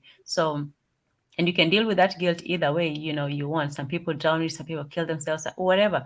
But people still know that they did their fathers and their grandfathers did some stuff that was really sick in the head. And even worse is they still want to do it, and some of them still do. That's a great point. I'm glad you touched on a lot of things. You touched on a good show. Even though I haven't finished watching it, because sometimes these shows they kind of No, I whatever. I have get not tired. watched it. I have Westworld. never watched it. I don't It's an watch those interesting shows. show. It's an interesting show. Yeah, but I don't want to I spoil don't it for need you, to watch but something in order to know what it is about. It's very easy to read things just by knowing what it's maybe about. maybe you have some strong ancestral spirits.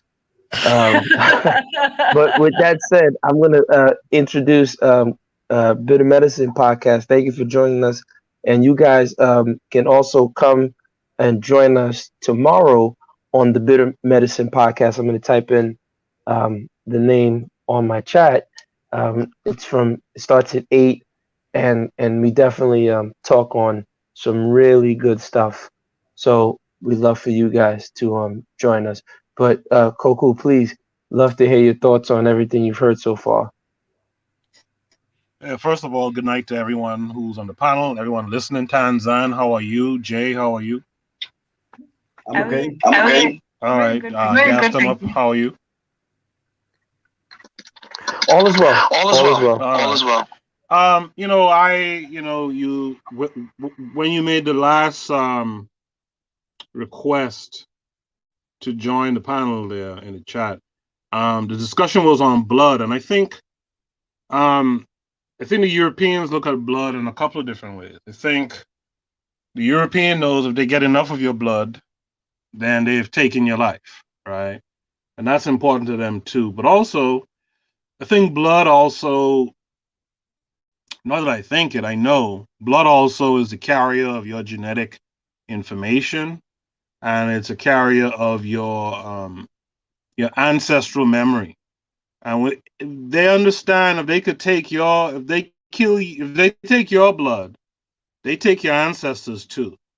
And that's important to them. They understand that lineage thing pretty strongly. And I think everything else you guys talked about tonight was pretty strong, of course. But that blood thing, that blood sacrifice there, they know that, for example, they know that drinking blood, at least they believe that drinking blood gives them the power, not just your power, but again, the power of your father and your father's father before him. And it's something that we got to keep in mind about them. This is why these folks are the ultimate vampires. You know what I mean? No, that's a Absolutely. great point. That's an excellent point. The fact that you And said, sorry to interject another yeah, movie go ahead. into it, but there was this movie Underworld and a lot of movies, but the one I remember absolutely was Underworld.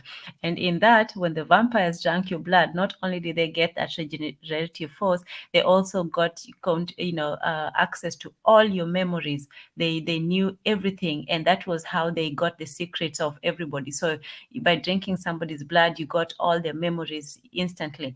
And also on Attack of Titan, after you eat your former, Titan, and you get the Titan powers, then you have access to the memories of all the Titans before you. So blood and memory are interconnected, quite a lot. So yeah, great point. No, Great that's an point. excellent point. And that's why I was saying, when I put together the whole premise, I wanted to really hear. And I know Mufasa had some disagreements, so I'm going to definitely let him get up next. But the premise I felt was just saying that, hey, at least from an occult perspective, from a subliminal or symbolic exchange perspective, it does seem that whenever you see the rise, well, first, like I said, you see the separation of the king's body rise of these industries. And whenever you see the rise of these industries, there has to be significant blood that is spilled. And that's an interesting thing. So, with that said, we have our regular Mufasa.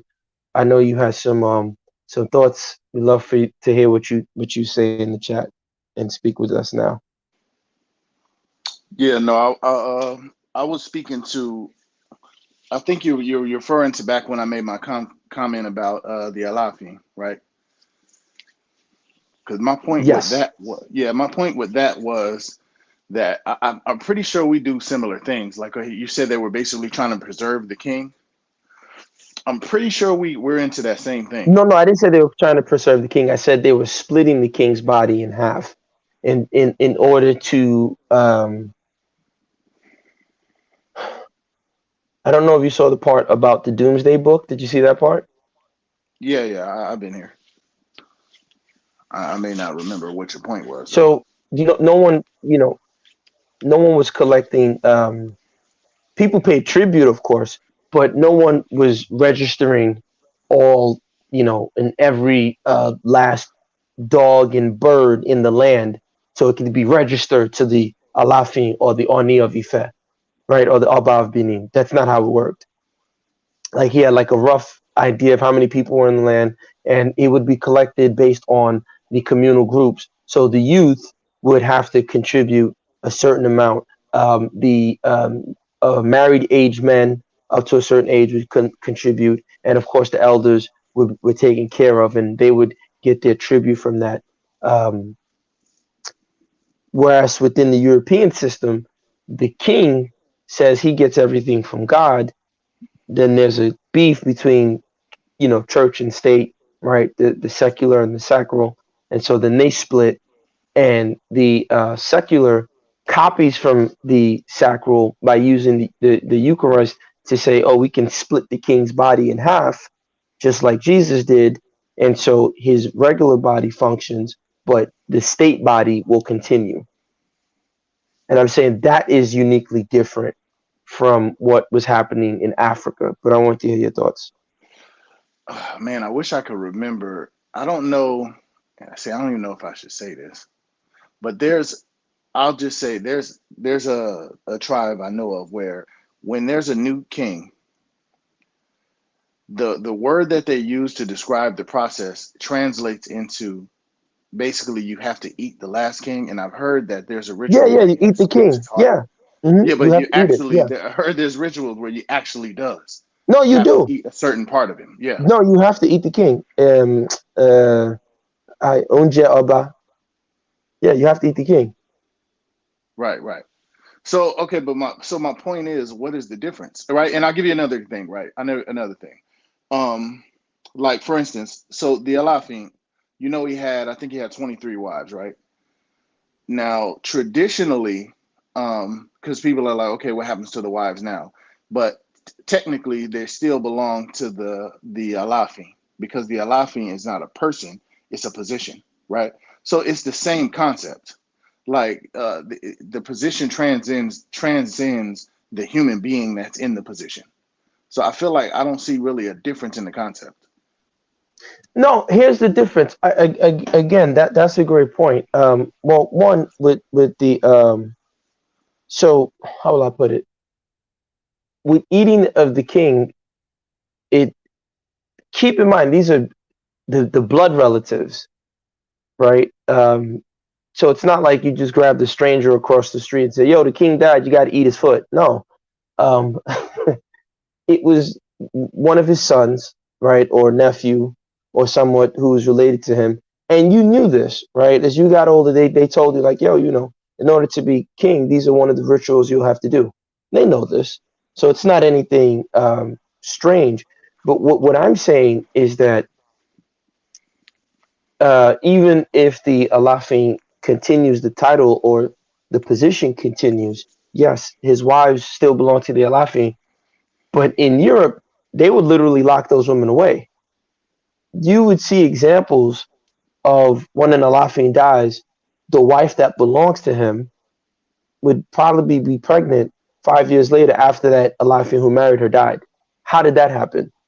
You get what I'm trying to say? So it Hmm. wasn't set in stone the way Europeans set things in stone.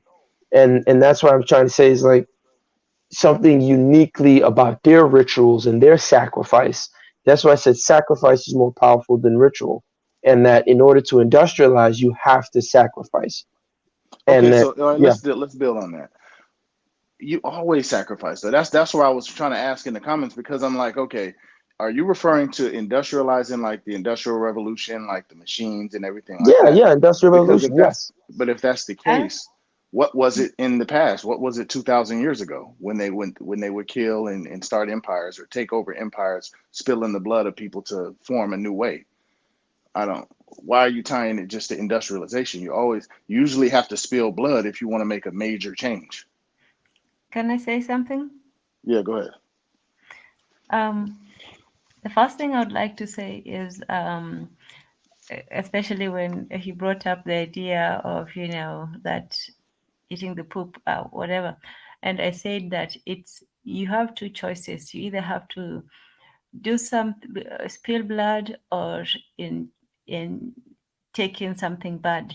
Okay, so I think with the Europeans, they have learned to spill blood for power, but do the other one thing in in in a private, sexualized manner. You have to see what is the sacrifice. Not only what is the sacrifice, but what is the sacrifice for. The sacrifice is always the same. It's always two things. Like we said, it's either death, which is blood, or disgust. So let's just, we know what we're talking about when we talk about both, right? Mufasa, are you still there? Yeah, yeah, I'm here. I was on mute. Yeah. Okay. So when I Yeah, talk about death, you know what it's about, and when I talk about disgust, you know what it's about. right. So they both require sacrifice because in death you're taking your life, and in disgust you're taking away your fundamental human nature, human comfort. You're reversing what is supposed to go in goes out, and what goes out goes in. So you're reversing life. So in both you are experiencing death in a way. So that is a choice that is given for sacrifice. Sacrifice is not something easy. It's not something that is nice. There's nothing nice about sacrifice. If there was, it would not be sacrifice. So you have to give up something fundamental to your human nature. So, and what do you give it up for? That is the bigger question. What do you give it up for? So when you see that what the Europeans gave blood for, it was something that was, they gave it up for power. And that power was a power to destroy, the power to destroy other people. The Africans, when they gave it up for the power. It is true, it's always about power.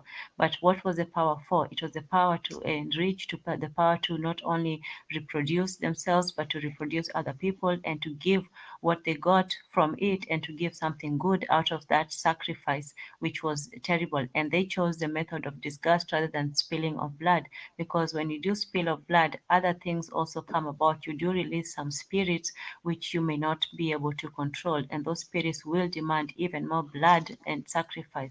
So with disgust, it is a terrible thing to go through, but you do save the lives of people. You get not to spill the blood. So that may be one of the reasons why they chose, those methods. Even with the idea of pain, why would people choose to, cut themselves and do all these things? Even when people talk about FGM, I'm not a proponent. I'm not saying that it's, but why would somebody choose to go? There has to be a bigger reason for it. And if you go through it, you have to go have a bigger reason. So the reasons for those were always different. And then when you look at this, they will still sacrifice the disgust part of it, but they will sacrifice disgust to what? To sex, not to power, but to sex. So all the disgusting things that one can do, they don't do it for power, they do it for sex. And that's where you find all the disgusting things and in power as well. But when you think about disgusting things, it's usually tied to sex. And even this whole, Instagram models, whatever nonsense, that's also that. So instead of sacrificing it for a higher purpose, you sacrificing it for a lower purpose. Okay, you sacrifice it for a lower purpose, but this is what I'm wondering. I kind of lost my thought when you went into that other way. But Mm. what is the difference? So are you saying the Instagram models aren't going to get anything for it because, they're sacrificing for something lower level, but if they had a different intention, they could get more for their sacrifice? Is that what you mean? No, and it's not given to everybody to sacrifice. And that is why sacrifice is done by one person for the sake of the many. They sacrifice so people don't have to go through with the sacrifice, so people, their own people, don't have to sacrifice. And the difference between that and, let's say, taxation is taxation, they want the people to sacrifice, whereas they want to gain the benefits of materialism, and yet they get to sacrifice what is higher, which is usually their souls. So it's a Okay, hierarchy of sacrifices. but okay, then that taking me back to gas them ups. Um, that you have to spill blood to get industrialization. So Hmm. why is it that in one instance you have to sacrifice your own dignity or your own life or whatever, but then in another case you can sacrifice a bunch of other people and then it works? How's that work? Well, that's the whole difference of mentality. One person is willing to sacrifice themselves, and other people are willing to sacrifice other people. And they have done that, and that is the difference why, you don't see, we tend to sacrifice ourselves. We can do evil stuff to each other. We can sacrifice, men, women, and children, but we won't sacrifice other people who, don't necessarily look like us. They have no problem sacrificing not only themselves but other people as well. We don't have that mentality. For us, we try to Try minimize to suffering, minimize. whereas they don't have a problem maximizing it. I think Tanzan is making an excellent point here. The reality of it is, man, these folks, they live off of their original understanding of the environment, of what's around them, right? They believed if a guy could produce magic, the only thing different between him and them, right, was the blood coursing through his veins. And so they believe that you have to consume that blood, right? You have to interact with that blood for it to work for you. This is why you have stuff like blood brothers, right? Two guys will cut their hand in half and touch blood,